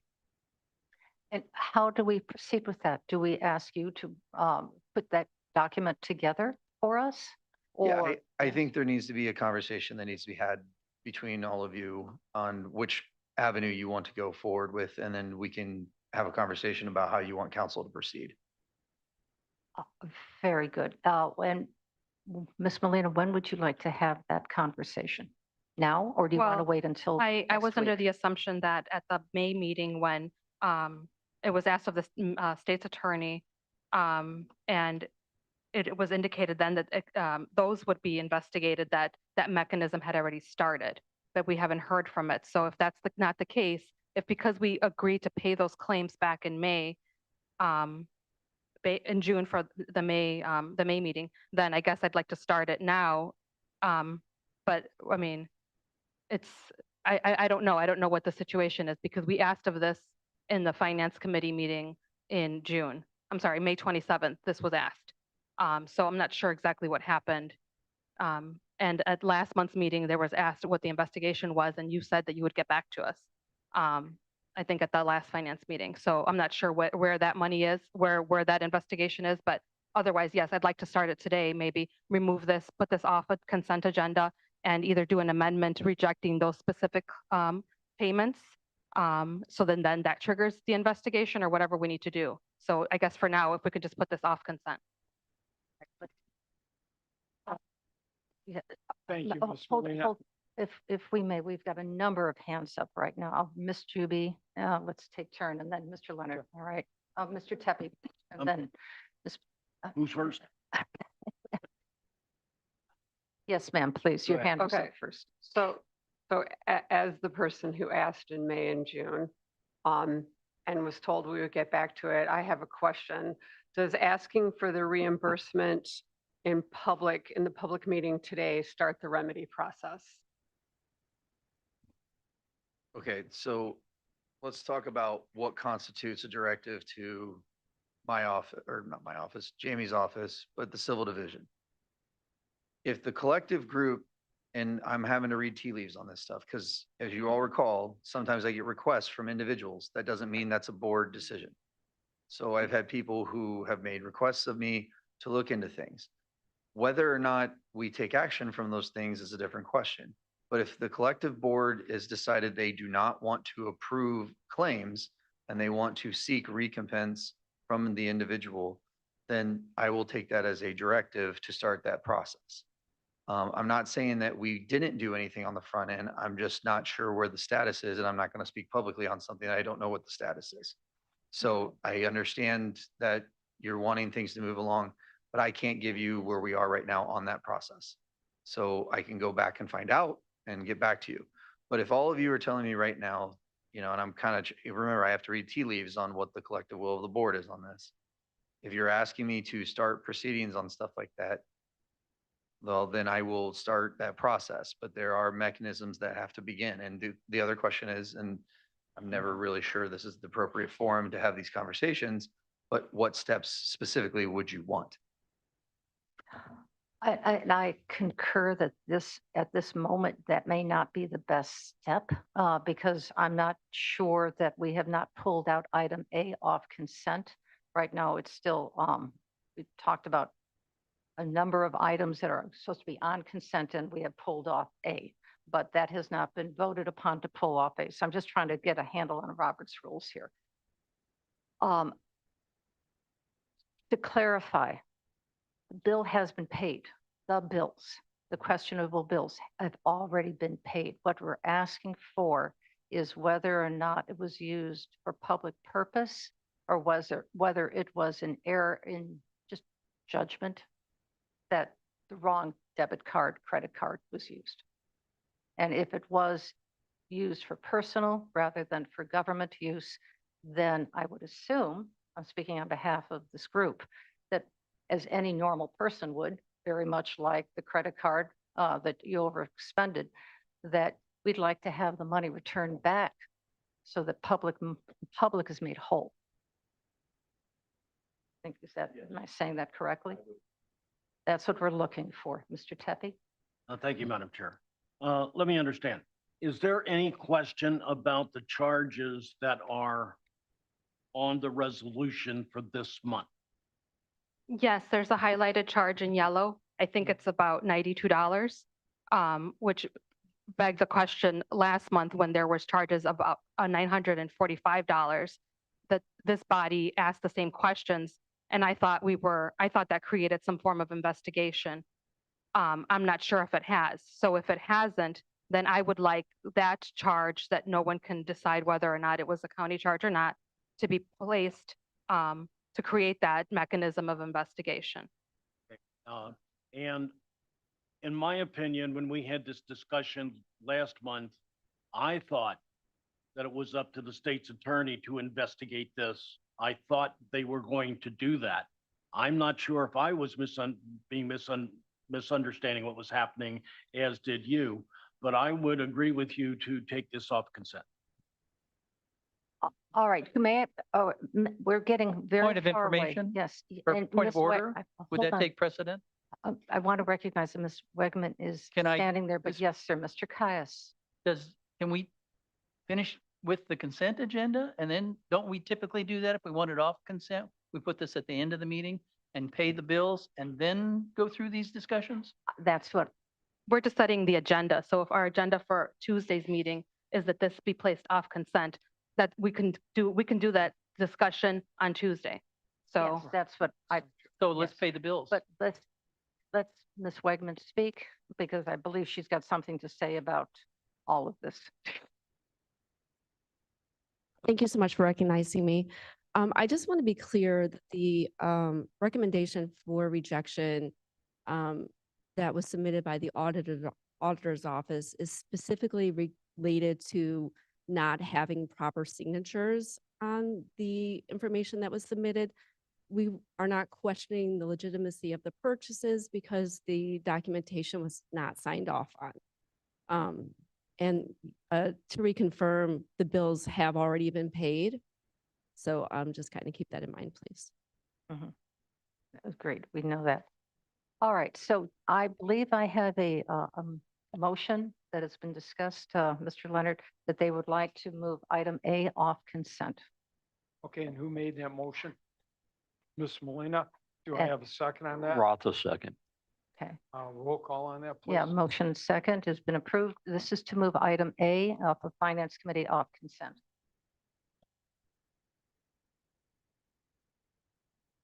Point of information, this goes to the full board then, Yeah. but off Oh, consent. off consent.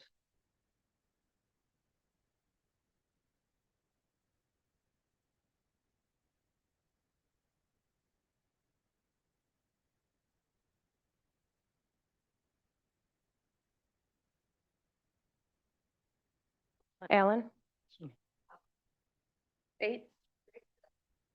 Gums? Comes, I'm a no because I think the auditor explained that this is just a signature situation.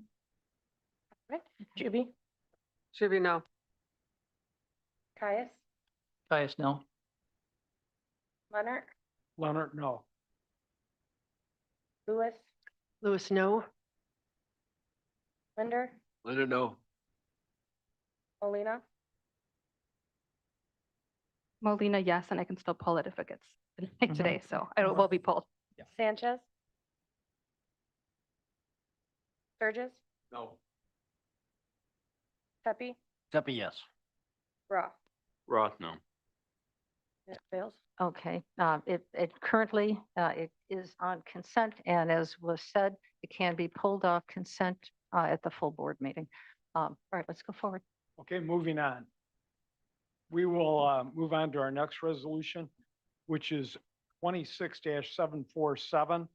This is a resolution authorizing acceptance of the Live Scan grant from the Illinois Criminal Justice Information Authority for the Kane County Sheriff's Office in the amount of $50,000. Comes will move. No. Oh, never mind, I'll no go moving. through all of them. Yeah, Thank you, altogether. anyhow. Moving on to our next resolution, which is 26-729. This resolution is authorizing an emergency budget adjustment to increase the judiciary interpreter services reimbursement line item in the amount of $434,040.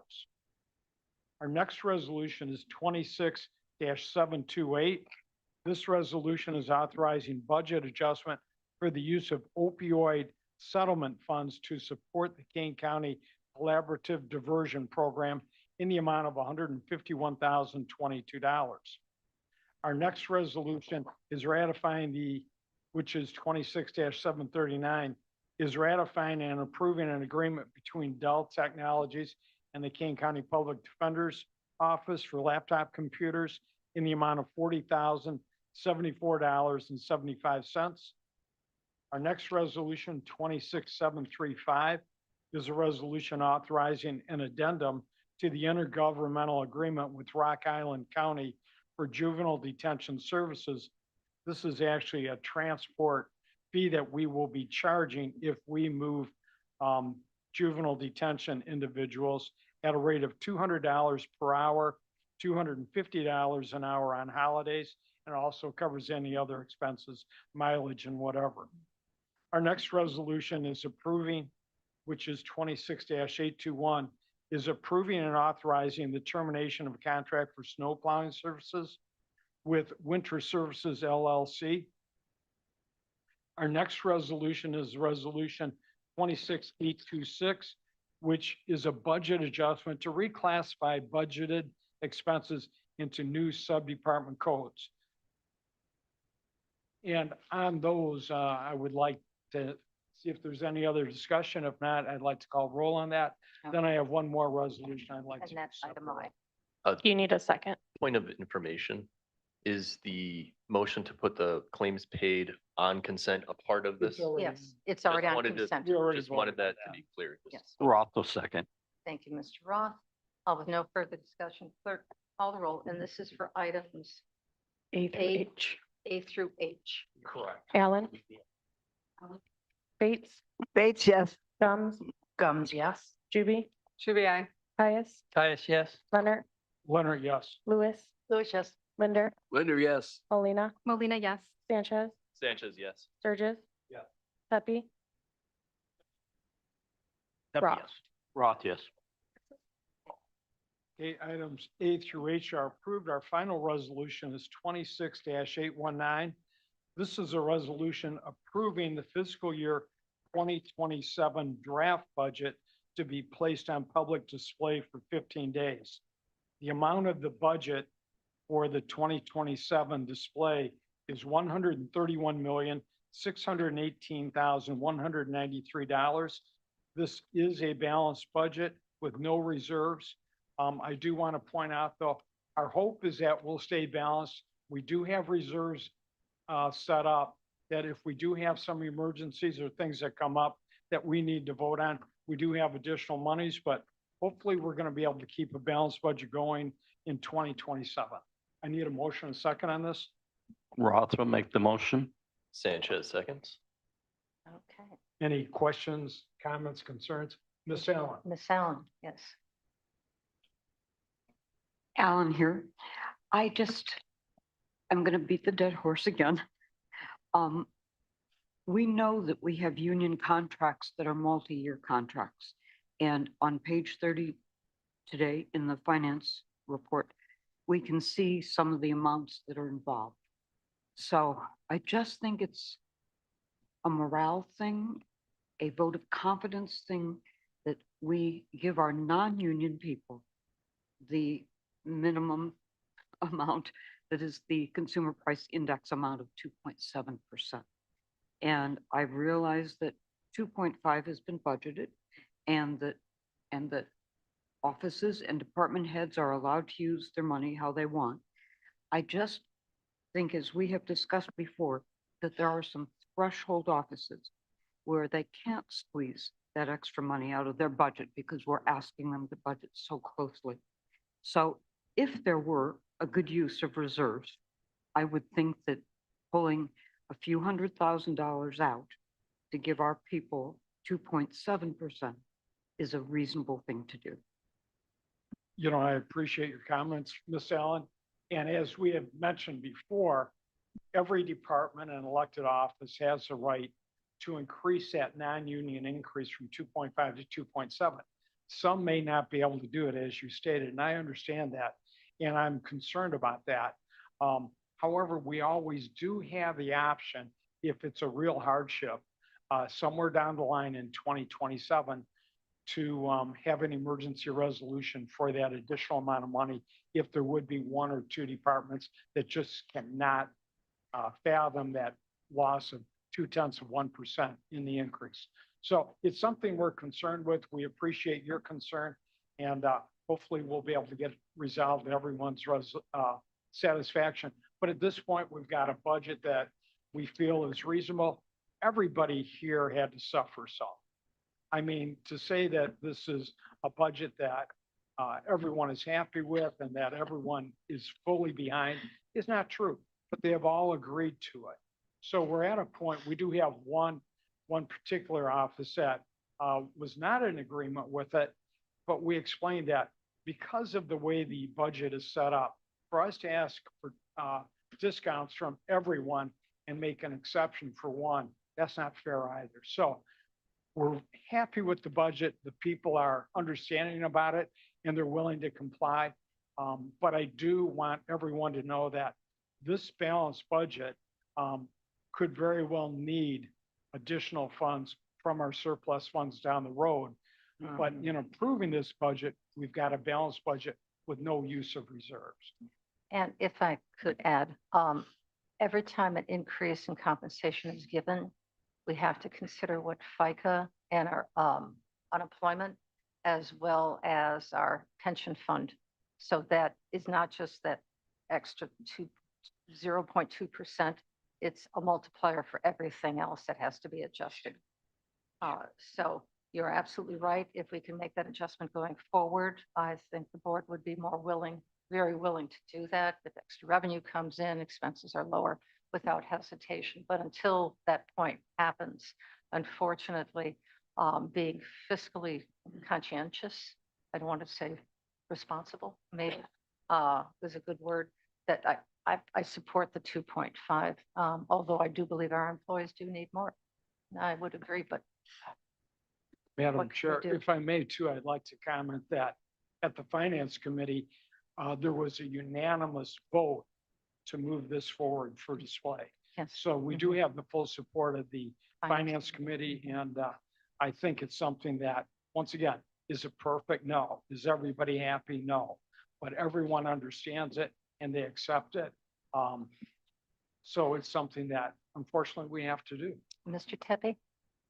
Oh, I'm sorry, Mr. Surges. Madam Chair, just on this particular item, I'm voting no on this. Again, the impact, the KDOT and the impact to my district, unacceptable to me. And Deb beating a dead horse, I'll just leave it at that. Okay. Any other questions, comments, concerns? With that, you ready? Yes. Let's call the roll, Let's please. call the roll. Allen? Allen, no, respectfully. Bates? Bates, yes. Gums, yes. Juby, aye. Caius, Caius, yes. Leonard, Leonard, yes. Lewis, Lewis, yes. Linder, Linder, yes. Molina, Molina, yes. Sanchez, Sanchez, yes. Sturgis, Sturgis, no. Tepe, Tempe, yes. Roth. Roth, yes. Passes with 2 noes. Very good. Wonderful. Congrats. Yes, yes, ma'am. Well, Real quick. You can finish that. Before you move on, I have I would just like to thank the gentleman, Mr. Tepe, and Mr. Leonard, for all of your hard work on this. I know it's been very diligent on putting this together. So I look forward to next meeting when I hope the board will pass this and so that we can put it on public display. And no, the budget is a living document. It doesn't get passed, then it gets put to sleep. Yes, ma'am. Okay, so I have a point of information, point of clarification. I'm not really sure. Is this a proper point to, now that we've completed all the finance, to ask the state's attorney's office to look into the reimbursement process for the May discrepancies that were charged in the excess of $900 on a P card? Yes. Oh, Madam Chair, Yes. could you ask for a consensus on this? So it's not one individual, it's the It's executive multiple, board yes. request. So we have a request, I think, from the chair of JPS from Agriculture, who recognized it for a claim that was brought forward that is questionable in the amount of, well, there were several actually, but approximately around $1,000, but multiple claims that were made all, I believe, on the same day. And I'm not No objection. sure about the most recent claim that was made. That was highlighted in yellow for $90. Yeah, so it was requested signature is what was impeded that being approved from the auditor's office. But there was also some question about why we were spending money, especially for one particular large charge. So with that, do we have consensus from all of you to Yes. formally ask the state's attorney, Mr. Frank, to move forward with that investigation? And- Is that good, Jen? Yes, we have consensus? Yes, okay, all right, now, yes, Thank you, Madam Chair. Sanchez here. My question is, does that include recommendations on recourse? What next steps can be taken? I would believe so, I would hope so. Okay, I just want Yeah. that to be clear. It's Yeah. not just, oh, we looked into it. Yeah, we looked into it, it's all fine. Yeah. Okay. May I offer clarification to that? The two in specific that I'm talking about, regardless of whether they lack proper validation or not, I am actually questioning that they were charged. So if everybody wants to include the one from June, that's fine, but mine was more specifically the Fox Valley Equine and the Google. Mhm. And I would like to throw in the restaurant. Oh, yes, there was a restaurant as well on the same day. So those are the three. So there's four, all right, there's four. Do you need any further detail from us on those charges? No, you're fine? Okay, very good. So you have board consensus. When can we expect to get the report?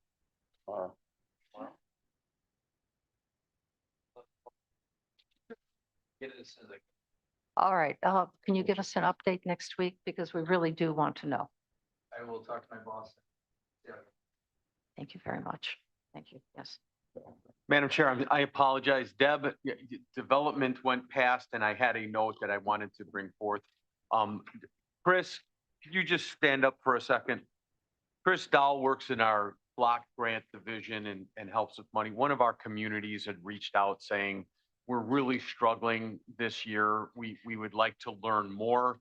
I called Deb, who was kind enough to put me in touch with Chris, who I called on a Monday morning and said, can you make a meeting at 7 o'clock tonight in the Village of?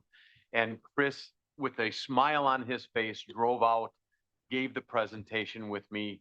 I can't say thank you enough. We will follow up when it goes, but I know that as a board, we don't always get in the weeds with our people.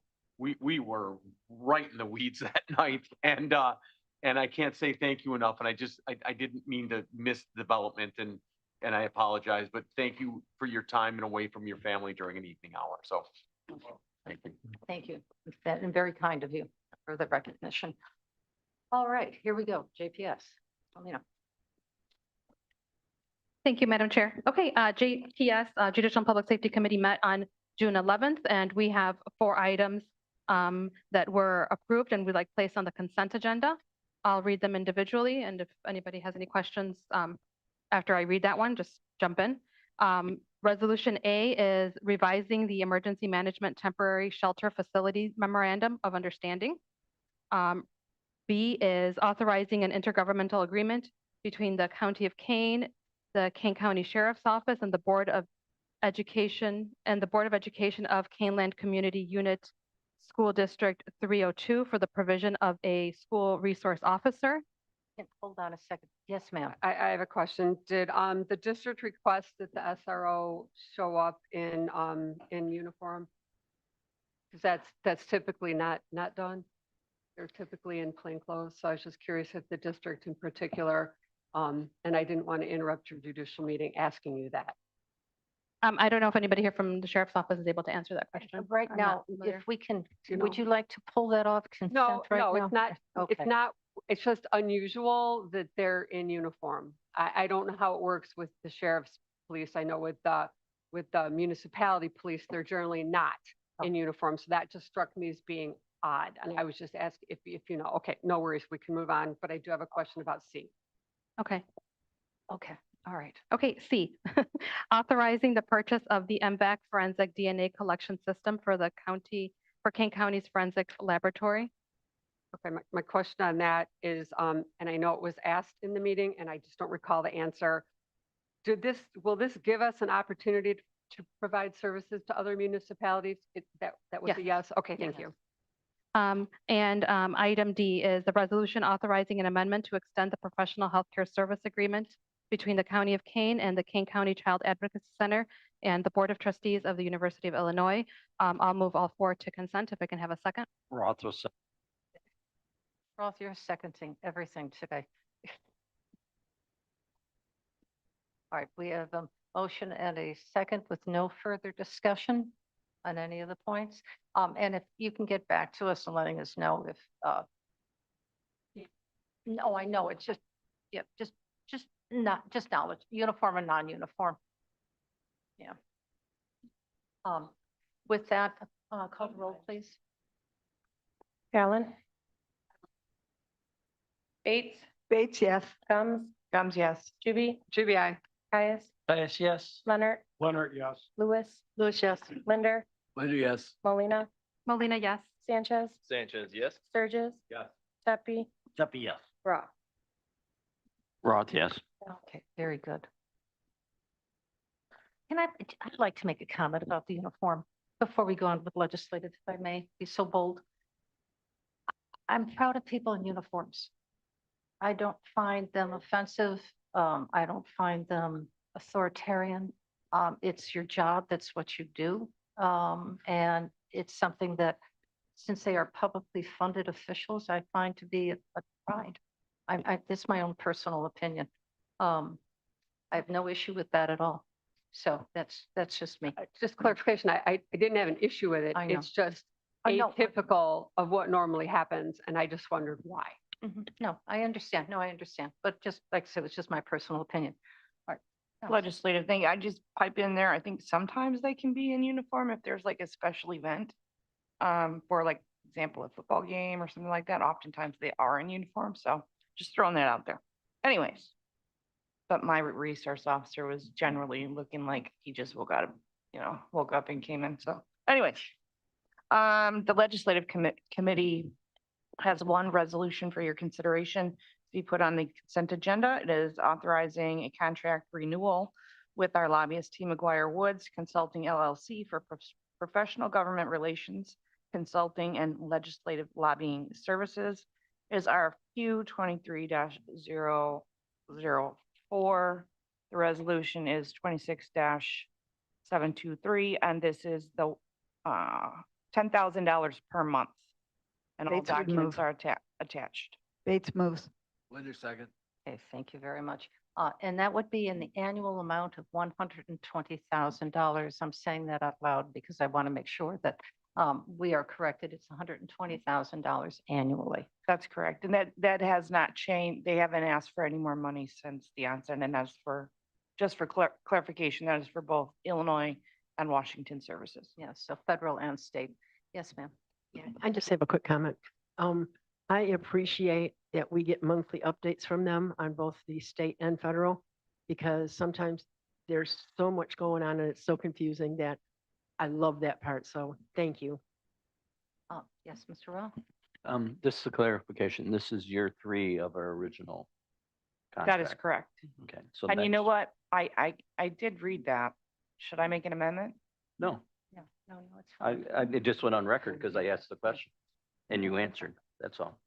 That's why I said it was a clarification. Well, maybe I can ask a clarifying question because I read it 3 times now and 4 times maybe. Under the second whereas, The third whereas, the third whereas, final 1-year extension. hold on a second. There's a contract for 3 years. Right, but I'm missing something here. Oh, yes, never mind. Disregard me.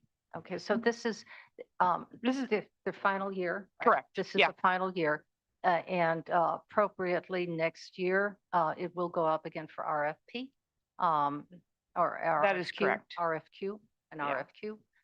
We will open it up and a committee will be chosen to review it as we traditionally do. And that recommendation will be brought forward to the board. And that'll be coming from the legislative committee. So, yeah. Thank you, Ms. Gell. Okay. Take the roll, call, please. Allen. Bates, Bates, yes. Gums, Guns, yes. Juby, Juby, I.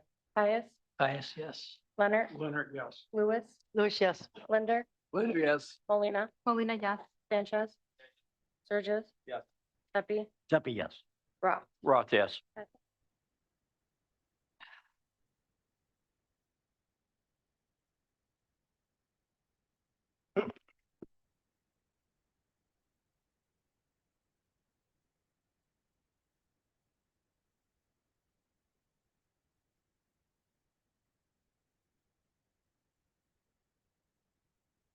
Public health. Who's speaking for Ms. Strautman? I can do it. Oh, okay. So we have, I believe, only 3 resolutions. So I'll move these and ask for a second. The first resolution authorizing approval to enter into an agreement to conduct a 2026 Kane County Community Health Assessment. The second resolution authorizing support services contractor for the homeless management information system. And the third is a resolution authorizing an approval to enter into agreement with Metopio for Kane County Community Health Data Dashboard Development. I move all 3 and ask for a second. Thank you, Ms. Juby. Any questions? Seeing none, clerk call the roll. Allen. Bates, Bates, yes. Gums, Guns, yes. Juby, Juby, I. Pius, Caius, yes. Leonard, Leonard, yes. Lewis, Louis, yes. Linder, Linder, yes. Molina, Molina, yes. Sanchez, Surges. Yes, but where's the digital sign going? It's going in your backyard. Didn't you know? It's going on top of your card. Yeah. Yeah, right? Oh, I'm sorry. I'm just reading the next one down. Pepe, Am I there? Okay. Tippy, yes. Roth, Roth, yeah. Okay. All right, Mr. Sanchez, Public Service. Okay, thank you again. Same, I have three resolutions. I will be moving and asking for a second. First resolution, authorizing an agreement for the design and construction of a digital monument sign with Aurora Sign Company. RFP number 26-027-TK. Second, a resolution appointing additional members to the Board of Review. We're going to have questions. Let them get through it and then Yeah. we'll I go would back like to it to be removed from consent. Yeah, so we'll get to that. So I thought we had to vote on it separately. Nope, I'm just gonna move it. If anybody wants to remove Move one, it, and then we'll let move it the ones go that are through. not removed together. and It'll just go off Streamline this consent. whole thing. Last one, resolution authorizing appointment of election judges. Would anybody like to remove any of these? Yes. Which one? I would like to remove the authorizing the agreement for the design and construction of the digital monument sign with Aurora Sign Company, item A. All right, any others? Yes. Is that the same one? That was the same one. Okay, All very right, good. so I'll be moving items B and C. I ask for a second. Gums will To second. be placed on consent agenda. Any questions on those? Questions? No. Seeing none, clerk call the roll. 1 second, please. Oh, sure. Yes. And I'm sorry, who seconded Sanchez's B and C? Gums. Thank you. Gums did. Of course you did. All right, for B and C. Allen, Children. Bates, Bates, yes. Gums, Yes. Juby, Should be aye. Caius, Caius, yes. Leonard, Leonard, yes. Lewis, Luce, yes. Linder, Linder, yes. Molina, Molina, yes. Sanchez, Sanchez, yes. Sturgis. Yes. Pepe, Tippy, yes. Roth. Roth, yes. Okay, very good. Now, back to item A. We have questions, Ms. Gums. So as it pertains to this, the digital monument sign, I want to go on record and indicate that I did go out after the last public service meeting with another colleague and walk the space. I will not support this sign going under our flag. One, horrible spot. I think there was some suggestion that we couldn't put it north of. Also, there's another tree there that will obstruct it a little bit. Complicated intersection, oddly enough, when you go out and walk it. But I don't want it where it indicates on page 816. I won't support that in any way, shape, or form. I think that if you go north on the northeast corner, I would prefer it there. I reject the fact that you have to cut down any trees because there's ample space and there is electricity if we could get in an agreement with Geneva. All right. Ms. Chuby. I also walked it. I have issues with the location of it, but I also have issues as this is a historic district and I find it very disruptive to the neighborhood. So I can't support it as it's been presented. However, if it is moved to a less conspicuous location, perhaps I can reconsider. Okay, so I'm gonna make the motion to place it off off consent. consent agenda and ask for a second. Yes. So is there a second to move this off consent to the full board? Juby seconds. Caius, okay, Juby, okay. We have a motion, a second to move off consent, clerk call the roll, and this is for item A. Aye. No, we cannot do a voice vote. We're going to take a roll call. We'll do it quickly. Abundance of I'm caution. sorry, hold on. Sanchez, and who was the seconder? Juby. Juby. Lisa. Allen. Bates, Bates, yes. Gums, Gums, yes. Juby, Juby, aye. Caius, Caius, yes. Leonard, Leonard, yes. Lewis, Lewis, yes. Linder, Linder, yes. Molina. Sanchez, Sanchez, yes. Sturgis, Yes. Pepe, No. Roth. Roth, yes. Okay, it is moved off consent. What I will ask, Mr. Fonstock, there was a comment made by Ms. Juby that we are in a historic district. It's south of the historic district, Okay, but it's adjacent to. yes, but Okay. you have views. Yeah, I understand. No, From- I get you. I just wanted the clarification whether or not we're in we are sitting in a historic district. I did not think so, but just that clarification. Okay, very good. So we are adjacent to a historic district, which is lovely. Okay, transportation, Mr. Tevy. Thank you, Madam Chair. I have 9 resolutions. A resolution of reappropriating funds and amending resolution number 23-309 with HR Green Incorporated for Fabian Parkway corridor improvements from Illinois Route 31 to Illinois Route 25, King County section number 19-00507-00-CH. Item B, a resolution approving adopt a highway applicants, and there are quite a few in there. Item C, a resolution approving 2027 purchase of ice control salt for the King County Division of Transportation and for participating governmental agency bid number 26-040-TK. And a comment that there's a significant increase, unfortunately, in the bids this year. Item D, resolution approving an intergovernmental agreement with the state of Illinois for Phase 3 engineering and construction for Kirk Road at Douglas Road, Keene County, section number 24-00377-01-CH. Item E, a resolution approving an intergovernmental agreement with the United States Department of Transportation and the Illinois Department of Transportation for the Infrastructure for Building America Grant Program for Rendell Road at Hops Road, grade separation and intersection safety improvements project. Keene County, section number 19-00511-00-CH.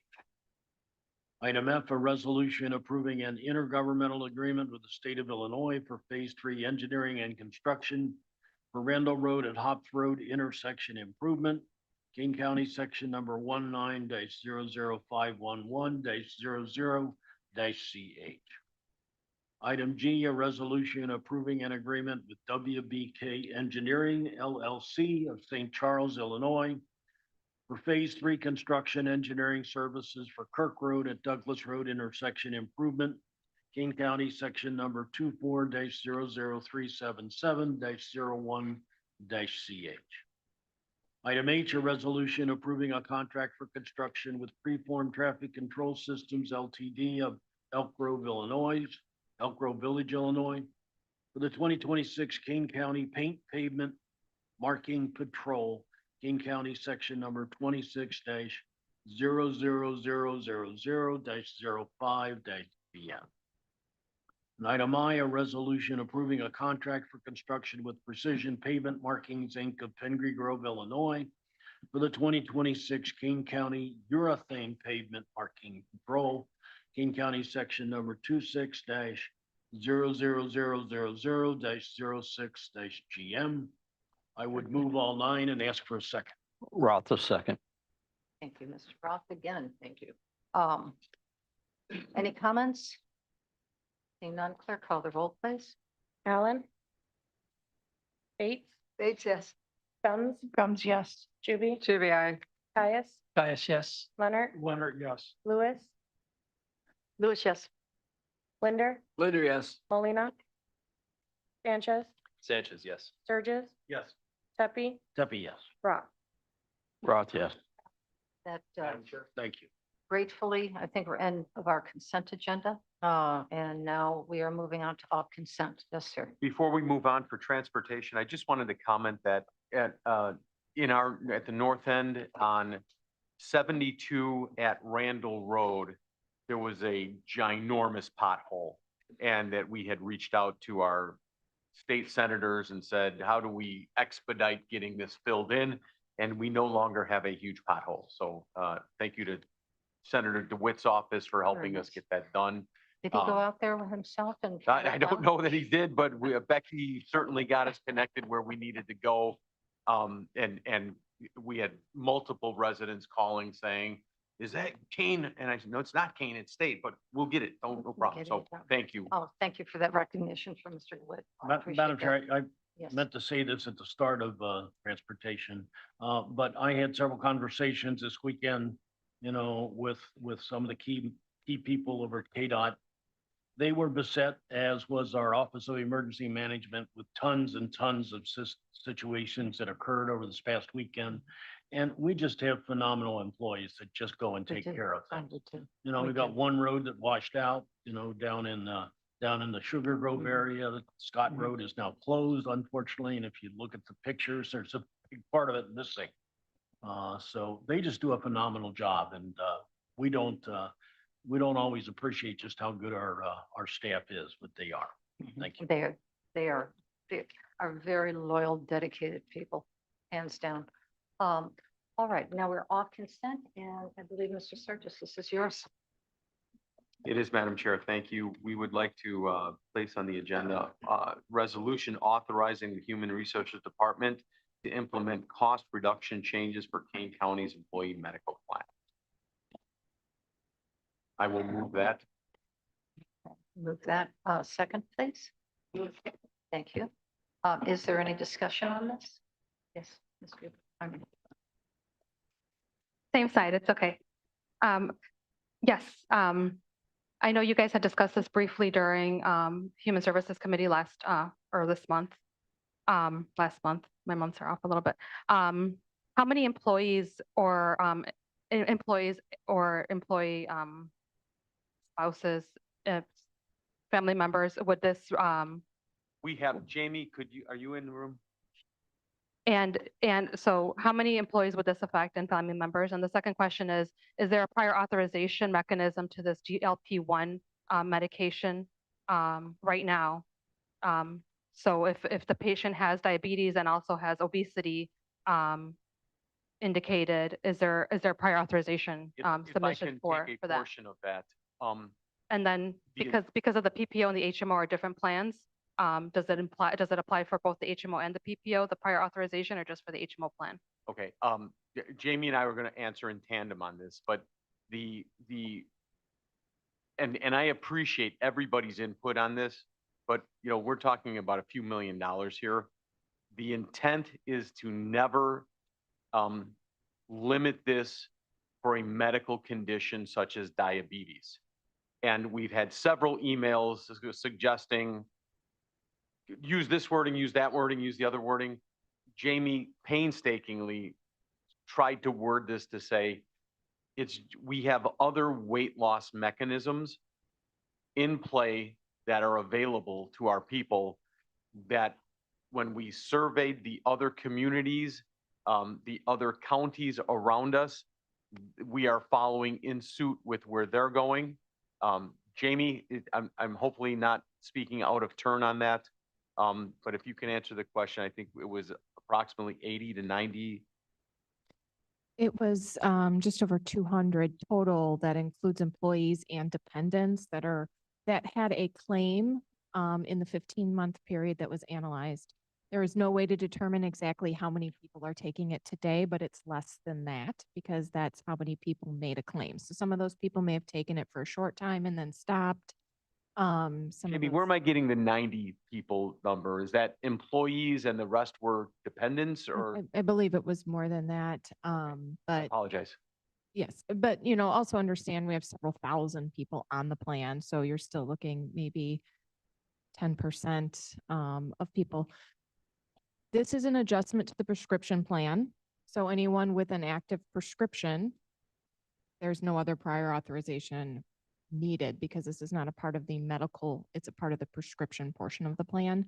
And it limits its use to not include weight loss as the reason for the prescription. So it's not, so there's a different prescription for weight loss. For example, the Ozempic medication is Wegovy when it is for weight loss purposes. It's dosed differently. It's FDA approved differently. It has different function. We would be limiting its use as a weight loss medication. Those on diabetes with an Ozempic prescription, for example, would still be able to receive it. We also do have a lifestyle change weight loss program that is covered completely for all employees on our plan. We did send out another email blast to everyone on the plan with the information regarding that plan for those who would like to sign up for it. It's called Wonder. It's an excellent plan. It's of no cost to the employee. It's completely covered by the insurance under both the HMO and the PPO. This change regarding the elimination of GLP-1 as weight loss medication would affect both the HMO and the PPO equally, since it is an adjustment in our prescription plan. Any other questions? Yes, Ms. Kim. I just had a couple of clarifying questions and I apologize, I missed them. I didn't listen. There's no differentiating between the GLP-1 injection and now the obviously new, the oral is new, right? Is that accurate? Okay. So it's just completely getting rid of both for the weight loss. And then obviously all medications that are determined to be medically necessary by the provider, there would be an appeal process or something. Like, we're not violating the law, right? Like, We are not, no, we're not violating the So- law. And that would be, again, we don't get in the middle of medical necessity. Thank you. That's handled by Blue Cross and the provider and all of that. And to answer your other question regarding the pill, Blue Cross does not give us the option to allow one and not the other. We either exclude GLP-1 medications or we allow them. The pill does offer a lower cost option for those who want to continue this medication on their own. We've been told through our broker, it's between $100 and $150 a month for people who would like to continue the medication on the pill on their own, which is far more affordable than the several thousand that it is for the injection.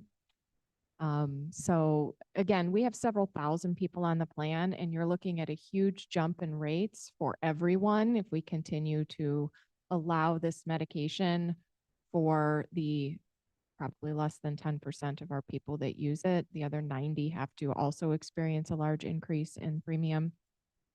Further, I don't know if you've watched the news a lot. Our surrounding counties, private industry, all are dropping this from coverage under their plans. So what we're doing isn't unprecedented. It is following an industry trend. Additionally, we do have, like I mentioned before, that weight loss program that is available to help transition people if they would like to take on a different weight loss program, as well as continue their GLP-1s at their own expense if they'd like. Michelle, did that answer your question? it did. It just doesn't make me more comfortable about it. I mean, it did answer it though. I mean, it's a tricky situation, right? It's, Because you're you know, suggesting that one medication is not, I mean, I get it. Don't get me wrong, but like just throw a dart and pick an illness and then say, we're not going to give this medicine for this, right? And Well, this is just for weight loss. no, The only well, that's my limitation- point. Yeah, the only, Right. and for us in committee, the numbers were, and I'm gonna get these wrong, but 3.2 million is approximately what was paid out for this in terms of weight loss. 2 million, 1.8, 2.1. 2.4 was what we paid. And we 2.4 hit- million for the weight the loss first time version. we hit our stop loss limit, which is a contributor to our 30% rate increase for health insurance. We opted to stay with Blue Cross, and this board opted to give us some authority to look at some ways to get things back in line. This is one of the big ones that the brokers and the professionals have told us, you guys are just on an island by yourself. Everybody else has moved away, and that's why you're feeling the impact. So this is one of those steps. I have a question. You have mentioned different numbers that are here. It says a result of a 1.5 million per year cost reduction, but you have mentioned 2.2. What is the correct number? So those two numbers represent different things. 2.4 represented a spend that we had in the past over a time period, which was a little more than a year. So it was just evaluated over the previous year as well as the additional months that were already available this year. The 1.5 is our broker's estimate of the annual savings. That's because some of that spend is reimbursed by manufacturer rebates, things like that. There's multiple things that go into that calculation. So that 1.5 was the broker's estimate of what we can expect to save per year by the elimination of this medication. Okay, all right. That's the Ozempic that is used for weight loss, period. Not the Ozempic that is used for medically required use. Correct. And I'm not gonna, I know it's diabetes, but there may be other uses for it as it goes through. The doctors subscribe. And Madam Chair, we do appreciate, you sent a lengthy email and we, as did others, and we appreciate it. Yes. Are there cases where obesity is a medically required? I can't Is it, answer is it that. subscribed? And that, It's, I have to finish that. I'm not sure exactly what you're getting at, but we are not violating any laws by doing this. In fact, Blue Cross doesn't cover this medication in their own plans, their commercially available plans. It's not uncommon. So we're certainly not violating any laws by doing it. Certainly there are also other means to treat obesity, whether or not it qualifies as a disease under one plan or another. I couldn't answer that question specifically. I think it varies too much from person to person. It gets into medical that I'm not qualified to answer. That's why we do have professionals that handle that question. But I can assure you that elimination of these medications is not against any law or regulation. and obesity, because of my doing a little bit of research, obesity there could be causes that cause the obesity. And if they are medically being able to be managed, take this drug, et cetera, to reduce your high blood pressure, whatever it may be, then that would be something that Blue Cross, as you mentioned before, would be brought forward. And if it was approved by Blue Cross, by the insurance company, then of course we'd reimburse. I would assume that we would reimburse because it was doctor ordered, not just to have you lose 15 pounds. Well, some people need to lose 200 Well, pounds. but that's, And that's, they're medically. but that's something, medical that's a necessity. subset. That's the subset. Sorry, so I have a question because now it's falling into this category. Will it now fall into the requiring prior authorization for this medication for 2027? Meaning everybody who's on it would need to show that they have a medical necessity as to why they're on it, whether it's diabetes, whether it's chronic obesity, whatever the medical, Absolutely.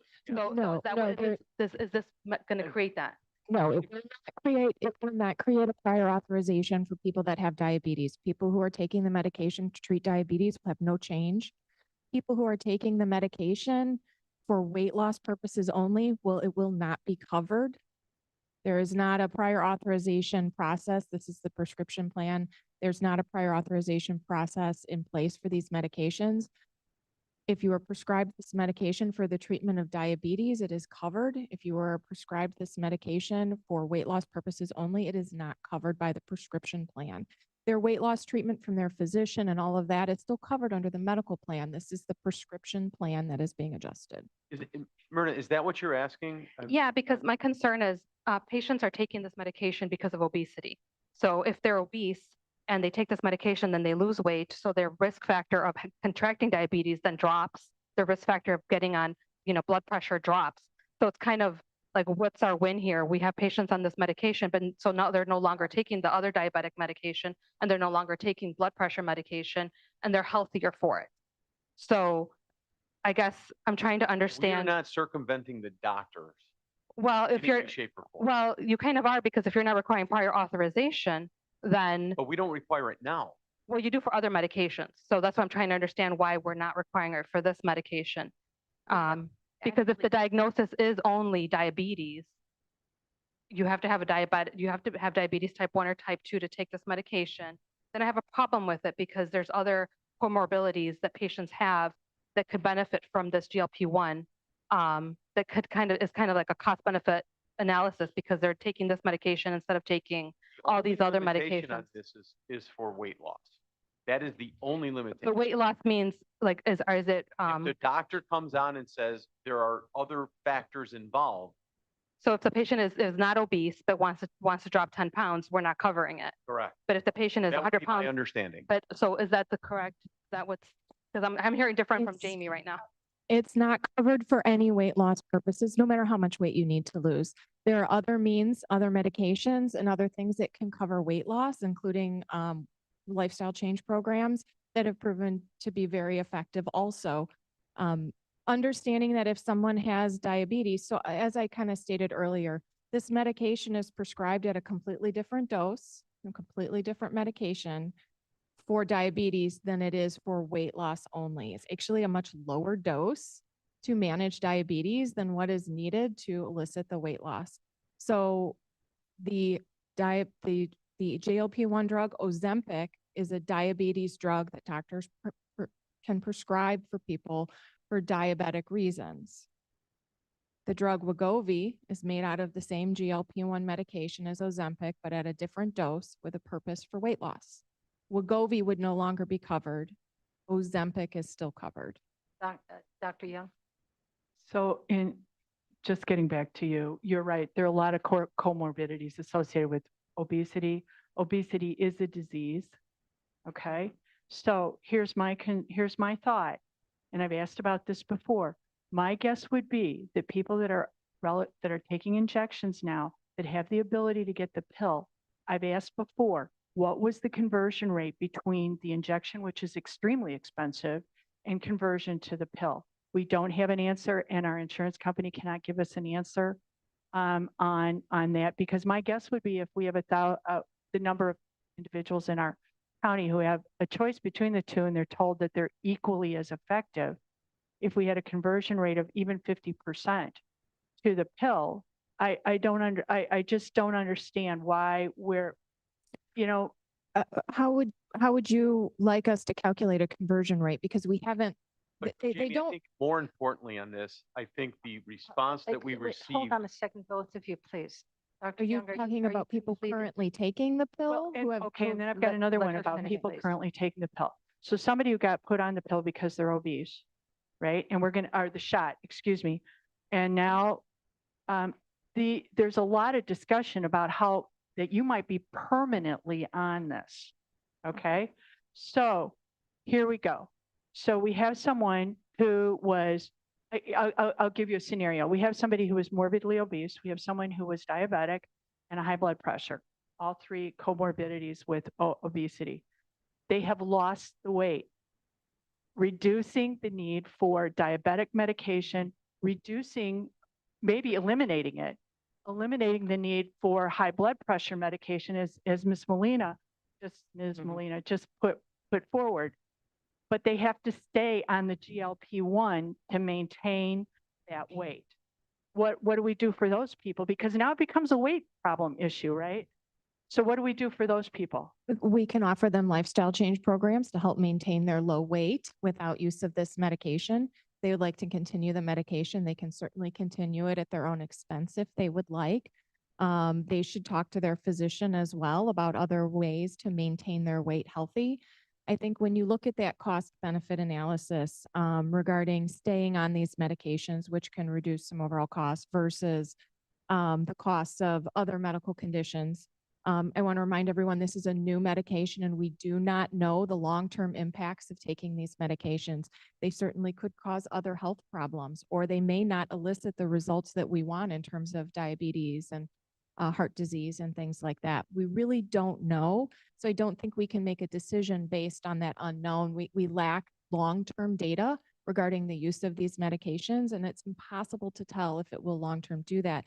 I can tell you that at the cost that they are, it would probably cost our plan less if we paid for blood pressure medication. That's not what I think we should use to make this decision at all.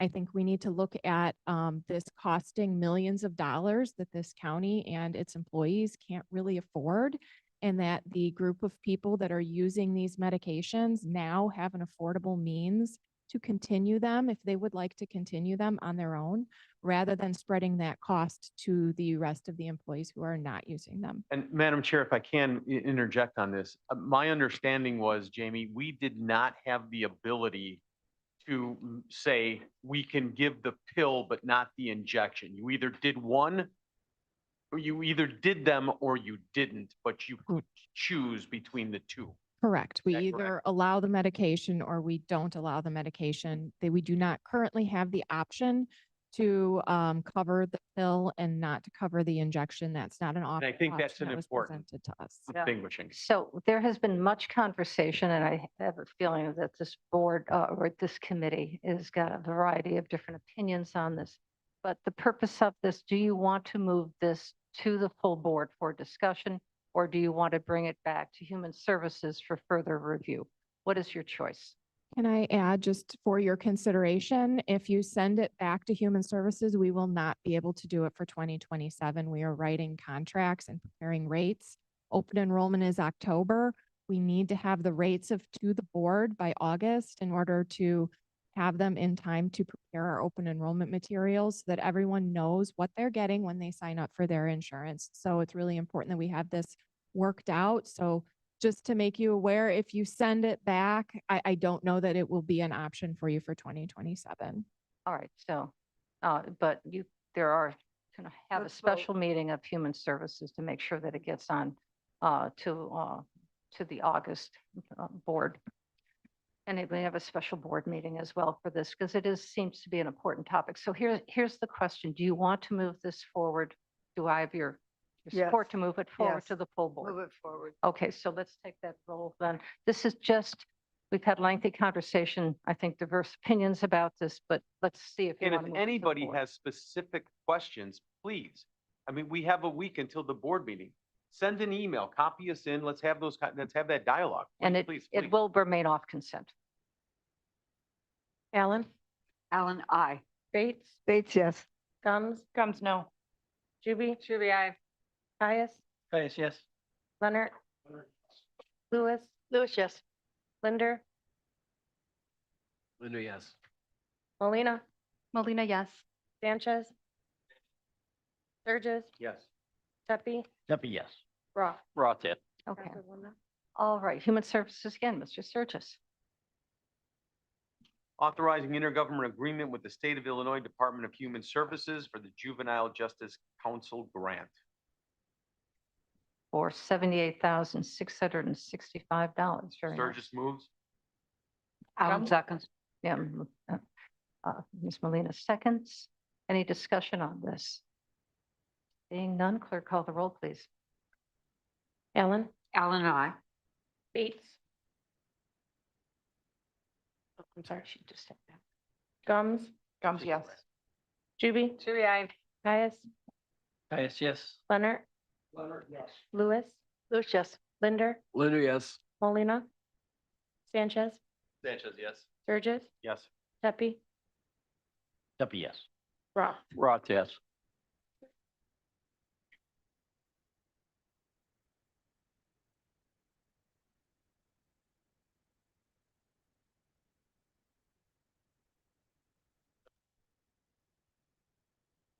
May I please have a motion and a second to, I understand.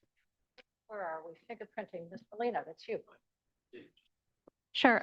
C is a resolution approving the purchase of 3 live scan fingerprinting devices by the King County Sheriff's Office. I'll make the motion to move.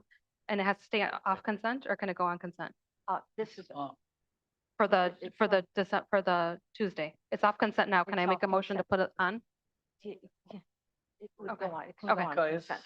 second. Yes, second, yes. So there's a motion to move this forward on consent. Or not. So if you vote yes, you want it on consent. If you vote no, then it's going to go off consent, unlike A, which will remain off consent.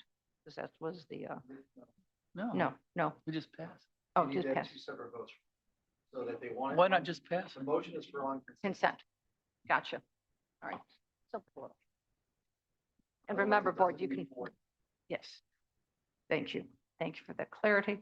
And this, any board member can pull anything off consent to the full board.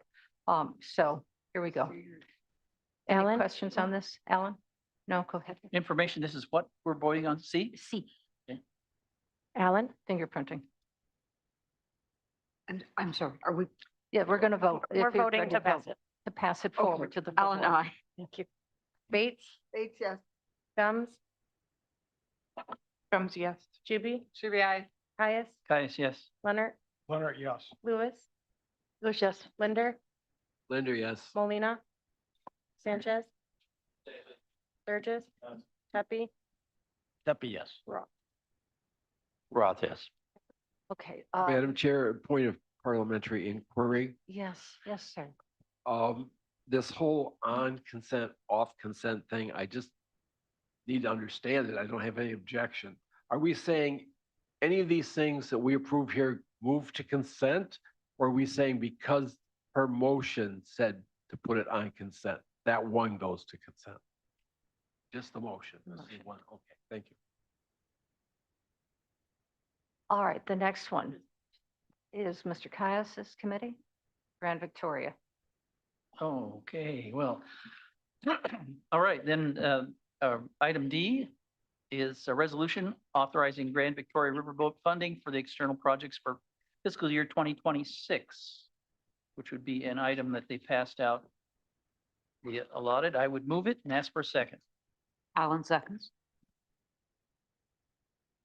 We have a Then- motion, a second discussion. Is there discussion? We would, Mr. Roth?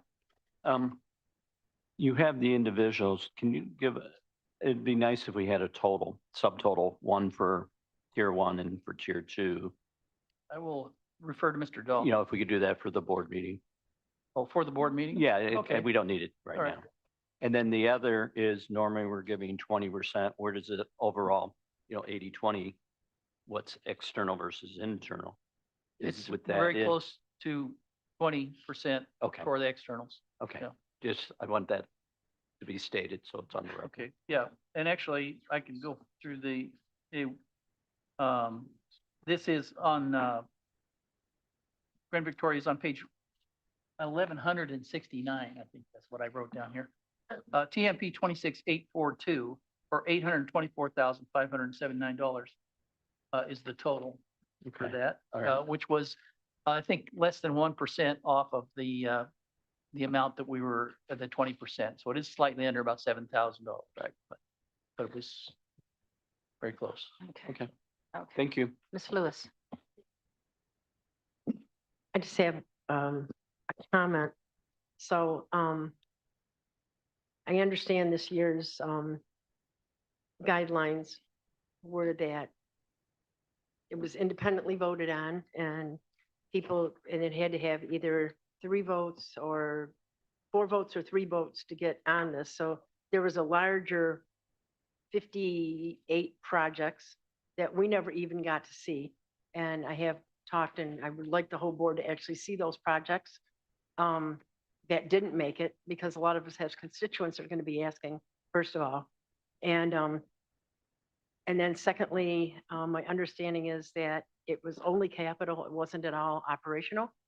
And I don't like that because I know working in a nonprofit, capital is fairly easy to get through federal grants and even foundations, but operational is where a lot of these smaller nonprofits really, really struggle and they really need our most help. So that's just my comments. And then lastly, I was appointed by this board to be on the Kane County Economic Development Committee, a commission. And that was originally funded with ARPA funds, which we all know are going to be gone in a couple months. And we have made great strides in moving forward with our economic development. And I think that we were very short-sighted by this county saying that we are not going to fund our own economic development because so our goals is to take our existing business, help business retention, critical, new business recruitments, and then collaborate with all of our other municipalities to make sure that we are supporting them with the businesses that we want in Kane County and that are going to help us economically. We all know we sit here week after week, month after month, and discuss how we do not have funds. You know, we need more tax revenue. We need the right kind of tax revenue. And by us very, very short-sightedly saying that we are not going to fund our Economic Development Commission, I think it just sends a really, really bad message. So that's just my comments. And if I may, I would concur with that. we don't want to have higher property taxes, but we need more tax revenue. And I think that's very apparent from the discussions we've had today. And that's a reality we all have to accept and we must agree upon. But in order to develop businesses here, we need some money to be able to develop the businesses so that we have job growth, opportunity, more tax revenue that's coming from people working and product being sold and being manufactured. So it goes hand in hand. The other thing I would like to comment upon is the fact that we would be the only county in the state of Illinois that does not found its Economic Development Corporation. And that is not something that after this board agreed upon, and I know it was by committee, but after what this board agreed upon to authorize the expenses and the generous opportunity that was given through the ARPA funds to establish it. And now that we've hit the ground running with this, and we have made in Site Magazine, which is a national magazine recognizing economic development, we are the only Collier County in Illinois that was recognized. We're number 16 in the nation. Cook County is number 4. So I think that is commendable of the growth that we have done with our EDC within a very short period of time. And the other thing I'll say is the riverboat money, the Grand Victoria money, is actually a quarter of the EDC. And yet we have turned our back with the grant money we're getting from gambling money earned by Riverboat Committee to fund many things, both internal and external projects, but not to the EDC. So it's confusing to me. Thank you. Thank you. Thank allowing you me for to your speak. input. I don't think that whether they're qualified and whether they're receiving funds is a factor of whether they're worthy or not, I think. I think that we had a $3 million in asks, was it? Something like that?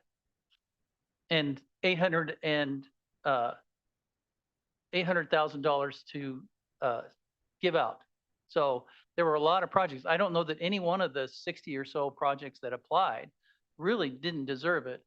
I do have in some of our guidelines, the mission under the mission is in general, projects shall be made for capital purposes only. We haven't always followed that. We've done it where we've and not for ongoing operating expenses. We have done that, paid for operating expenses, but during the process that we do to select these is it's a blind process with the 5 members of the board that are putting on it. And this is not hard and fast. We just put them all together. If they got 3 votes, that's a majority of what it would take to get some qualification to support them.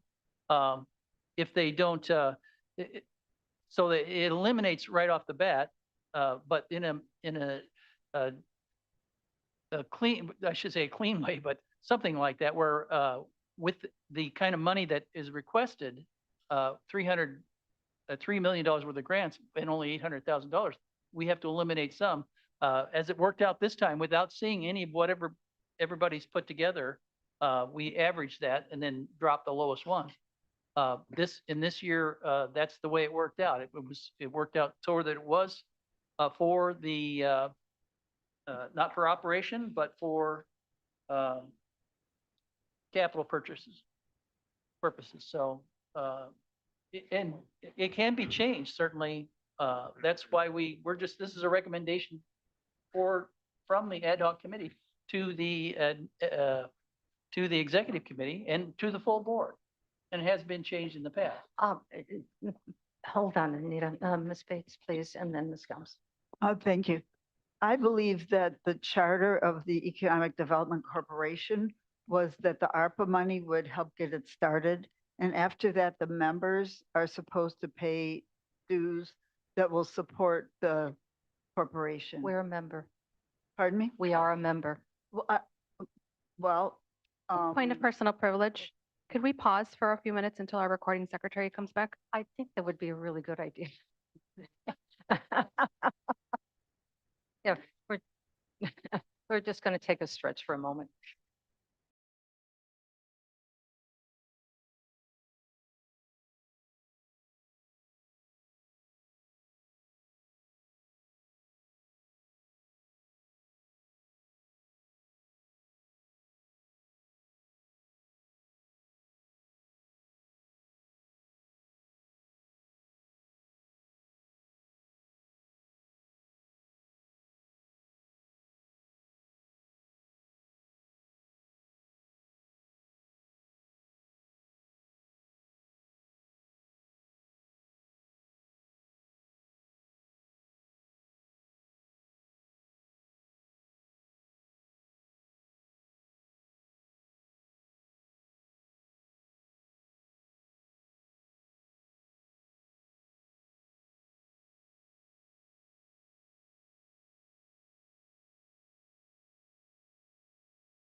Ladies and gentlemen, please settle down.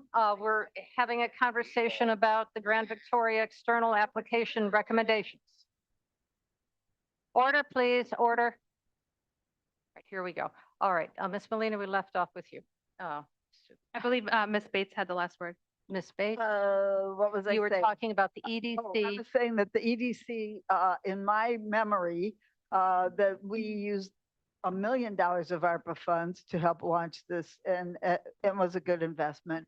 And that moving forward, it was supposed to be funded to the dues of the members. So the treasurer for the EDC board is sitting adjacent to you. Do you want to? Do you want to comment on that? Because why we are a member, county is a member. Well, okay, so when we put forth the ARPA funds, part of it was that we would have a membership in there, that the chair and the chair of the Jobs Committee would be on the board. So we're on the board, but every year we are asking organizations to put forth money. It's not dues, okay? It's not annual dues. It is an investment. So like, for instance, and I just threw that out when I was talking to you, Rush Copley Hospital, we went to them and we said, we would really like you to be part of this economic development organization. And they said, and I'm making this up, they said they're going to give us $10,000 a year for the next 3 years. And I don't remember what the amount of money is. And for Kane County, not to come forward and say, hey, we want to put in a yearly sponsorship is what, or what you want to call it. Investment. Investment, yes. It just makes us look bad. So I would like to, if I can go on with this before you finish. I'd like us to just reconsider and look at this before next Tuesday. And, you know, see if there's some wiggle room in here to show that we do support what's going on in our county. Okay, And thank if you. we don't do this, like I said, it's really going to stunt our economic growth. You know, we're taking away chances for us to bring in more tax revenue and also to get in the kind of businesses that we really want in this county. I mean, I don't really want to leave it, you know, I want to help the other municipalities bring in the right kind of businesses. Right. And the only way we can do that is through funding with corporations like GSEP and having all these other groups work with us. Includes all municipalities from Aurora, Montgomery, all the way up to Pingree Grove and Hampshire. It's full Kane County, including our agricultural communities. Yes, sir. I talked to Michael 2 weeks ago when we were at the economic. Michael Casas. Yeah, at the economic development. He says, right now, every other county in the state is investing in their economic development. And it'd be a huge embarrassment if we went out of business on it because we didn't have enough funding. He says you can't depend on just people doing it. We have to, it's like any investment, you got to invest to get growth. Well, why wasn't there a plan for that? No, Ms. Bates, hold on a second, please. Yes, Mr. Casas. Well, okay, just to cut to it, we're making a great argument for this particular fund. Or funding this thing, and I think you're absolutely right. We should be funding it. It should absolutely be funding it. The question here, though, is, are we going to take it out of this particular funding? If that is your choice, which as a board, you are able to do that, take it out of one of those. You have to, if we're going to spend 20% of our Grand Victoria Riverboat funds on externals, this is where it has to come from. This is what what we sent you forth. You can't, we didn't give, this is an allotment to these. This is all the money we had to give out. If you want to change it, by all means, change it. Give us something, give us all the board, the rest of the board. Where do we want to take it out of these then? If we're going to stick with the 20%, it has to come out of here. All right. Otherwise, it has to come out of some other part of the budget. Okay, so the question is right now, bringing forward, we have the Riverboat Committee has made a suggestion, request for approval to move it forward to the full board to fund this amount. We also have another discussion of questioning whether or not the $100,000 that was requested for support of the EDC gets withdrawn from, or money is taken out from any of these other projects that were approved. There's also a suggestion that the money comes out of another fund, or how do we fund it differently? As is a budget adjustment for the 100,000 annual budget adjustment, which could happen, pending board approval. So to keep it simple, and I'll make my suggestion after Ms. Gums gives her comment on this. I would just like to suggest that this, heard everything. I'm gonna support this. I think Mr. Caius, just to your point, we have discussed in the last several months, changing the process, allowing additional requests outside of the normal spectrum. I think that's the route that we should take. I think we should approve this. I think y'all should ask for more money outside of this, and then we'll have that conversation then. I would support that as well.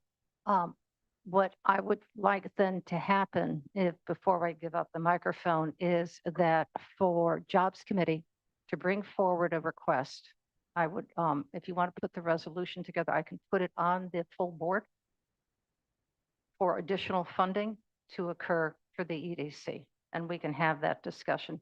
And perhaps you could talk to Kathleen Hopkinson and come up with an appropriate line item for that funding, where that money could come from. All right. And Mark is right behind you. I'm sure he'll be more than happy to help you out with that. Help out with the line item, or where we can find $100,000 for continued support for the EDC. It is critically important that we do this. I agree that we need to support the EDC. I think it's just a shock to everybody's system that they went to all this work, and then to pop that as a surprise on everybody, that you need $100,000 out of this account to go to EDC. I think that's, I think we need a different route. Okay, and we have, hold on, Mr. Linder, and then I'll let you have the last word. I'm a little befuddled here. I understand the EDC is an entity into itself, but it's an initiative of the county. It's not an external project. Our It's internal. obligation to EDC is internal to the county, and it Correct. doesn't belong on this list. It is an expense we should incur, but it doesn't belong on this list. It is an internal expense. I would agree. I would agree. But the process is new. And it's under discussion on how it has to be funded, in my opinion. Yes. All right. First of all, it isn't a surprise that we asked for this money, because we have said all along that we would be, because it is important that we have a stake in this game. It is our county. So it's not a surprise. And I think it would have been less of a surprise had we seen these spreadsheets earlier. They were not attached to the 30th agenda. If you watched the committee, the ad hoc committee, it was so small on the screen that you could not tell what was being funded and what wasn't. And it wasn't on the agenda today. So that's one of the things that I think I would have had these conversations earlier had I really seen what was going on. So I apologize for that. I know I kind of blindsided Mr. Caius. So yeah, but if we want to just go ahead and put forth the resolution to get this money, I'm perfectly fine with that.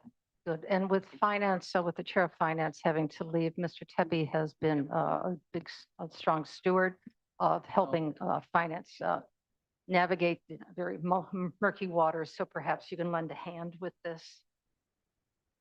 It would be much appreciated. All right, we have a motion and a second on the table to support the Grand Victoria Riverboat external application recommendations. This is to move to the full board. Clerk, could you call the roll?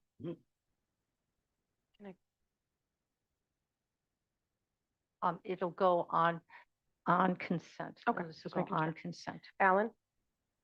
Aye. Bates? Bates, yes. Gums? Gums, yes. Juby? Juby, aye. Caius? Caius, yes. Lewis? Lewis, yes. Linder? Linda, yes. Molina? Molina, yes. Sturgis, Pepe, Roth. Passes. Roth, Okay. yes.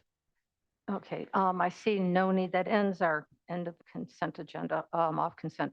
No need for executive session. I have a slideshow, or a slide that I'd like to share with you, but I'm going to withhold that because I'm going to, oh, all right, can you put the slide up? You're curious.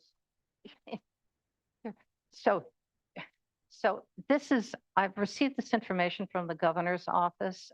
They wanted to share what is currently being funded in the state budget for Kane County, all of Kane County, not-for-profits, and Kane County government. We have not received this money yet. We may not receive it until next year when they release the money, but this is the money that has been allocated. So we've got, this is pass-through, federal pass-through dollars, the first one for $25 million, which you're aware of. Kane County fund transfer, these are state funds. When I asked in clarity, what is this? I was told, I think it's sales tax. And I've asked Kathleen Hopkinson and she has not responded yet. So the governor's office couldn't tell me exactly what this was for, but this is the exact amount of state funds we are getting. For the multi-purpose building, we are getting $50,000. And I think we're almost done paying that down. State's attorney, which we are aware of, she was awarded a grant for $1 million. Kane County Sheriff, 15,000. Forest Preserve, congratulations. You've received quite a bit of money, $2,000 and $700,000. And then for various not-for-profit organizations within Kane County, $1,021,000. So this is a nice significant amount of money for Kane. I would only urge that we get more.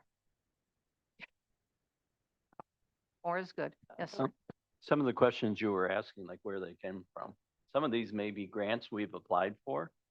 And then, so the one question would be to identify what area it's coming from and then what did we were getting last year? So is this an increase over last year or it's the same? The multi-purpose Or a building is decrease. annual. If this is tax revenue that's coming through pass-through money, it would be annual. These are annual. Right, but I'd be annual. curious what we got over the last few years. And that'll be something Kathleen Right, can take a that's look all at. why 'Cause I'm this is bringing it just- up. This is Thank just you. fund transfer over. But the Hops Road thing is going to be, that is federal dollars It's the federal matching for hops. for Hops Road. In hops is And that costing us was, 60 million for hops and between state and federal, we're getting 30 million, if that's correct, Mr. Tepe. no, he didn't. No. No. Yeah. Mhm. But anyway, this is the amount, but I'm very pleased that our 501c3s, including, I know there was a lot of concern about CASA. CASA got quite a bit of money to help them with their move. And that was the purpose for it, for their new facility. So well done to CASA for obtaining that amount of money and then distributed otherwise. All right, so that was my slide. And other than that, yeah, I'm very proud of all the hard work again that has been done on this budget. I think it's going to be an interesting year for us. Hopefully a profitable year. All right, legislative. Thank you, Grumps here. So just going forward, I did briefly discuss this with the chair, like I just dropped the bomb on her right now. So just going forward for executive committee purposes, I think I'm randomly going to invite the team to come because sometimes they have a lot of information to share, and I know these meetings are very long. So I can always refer you back to the legislative committee meetings where there's something extraordinary happening. I think that's a good start. But if there is something special, for sure, you'll be seeing their faces here and there during these meetings, but they are long. So I don't want to, they were very long-winded last time, kind of like me right now. Stop it, Chris.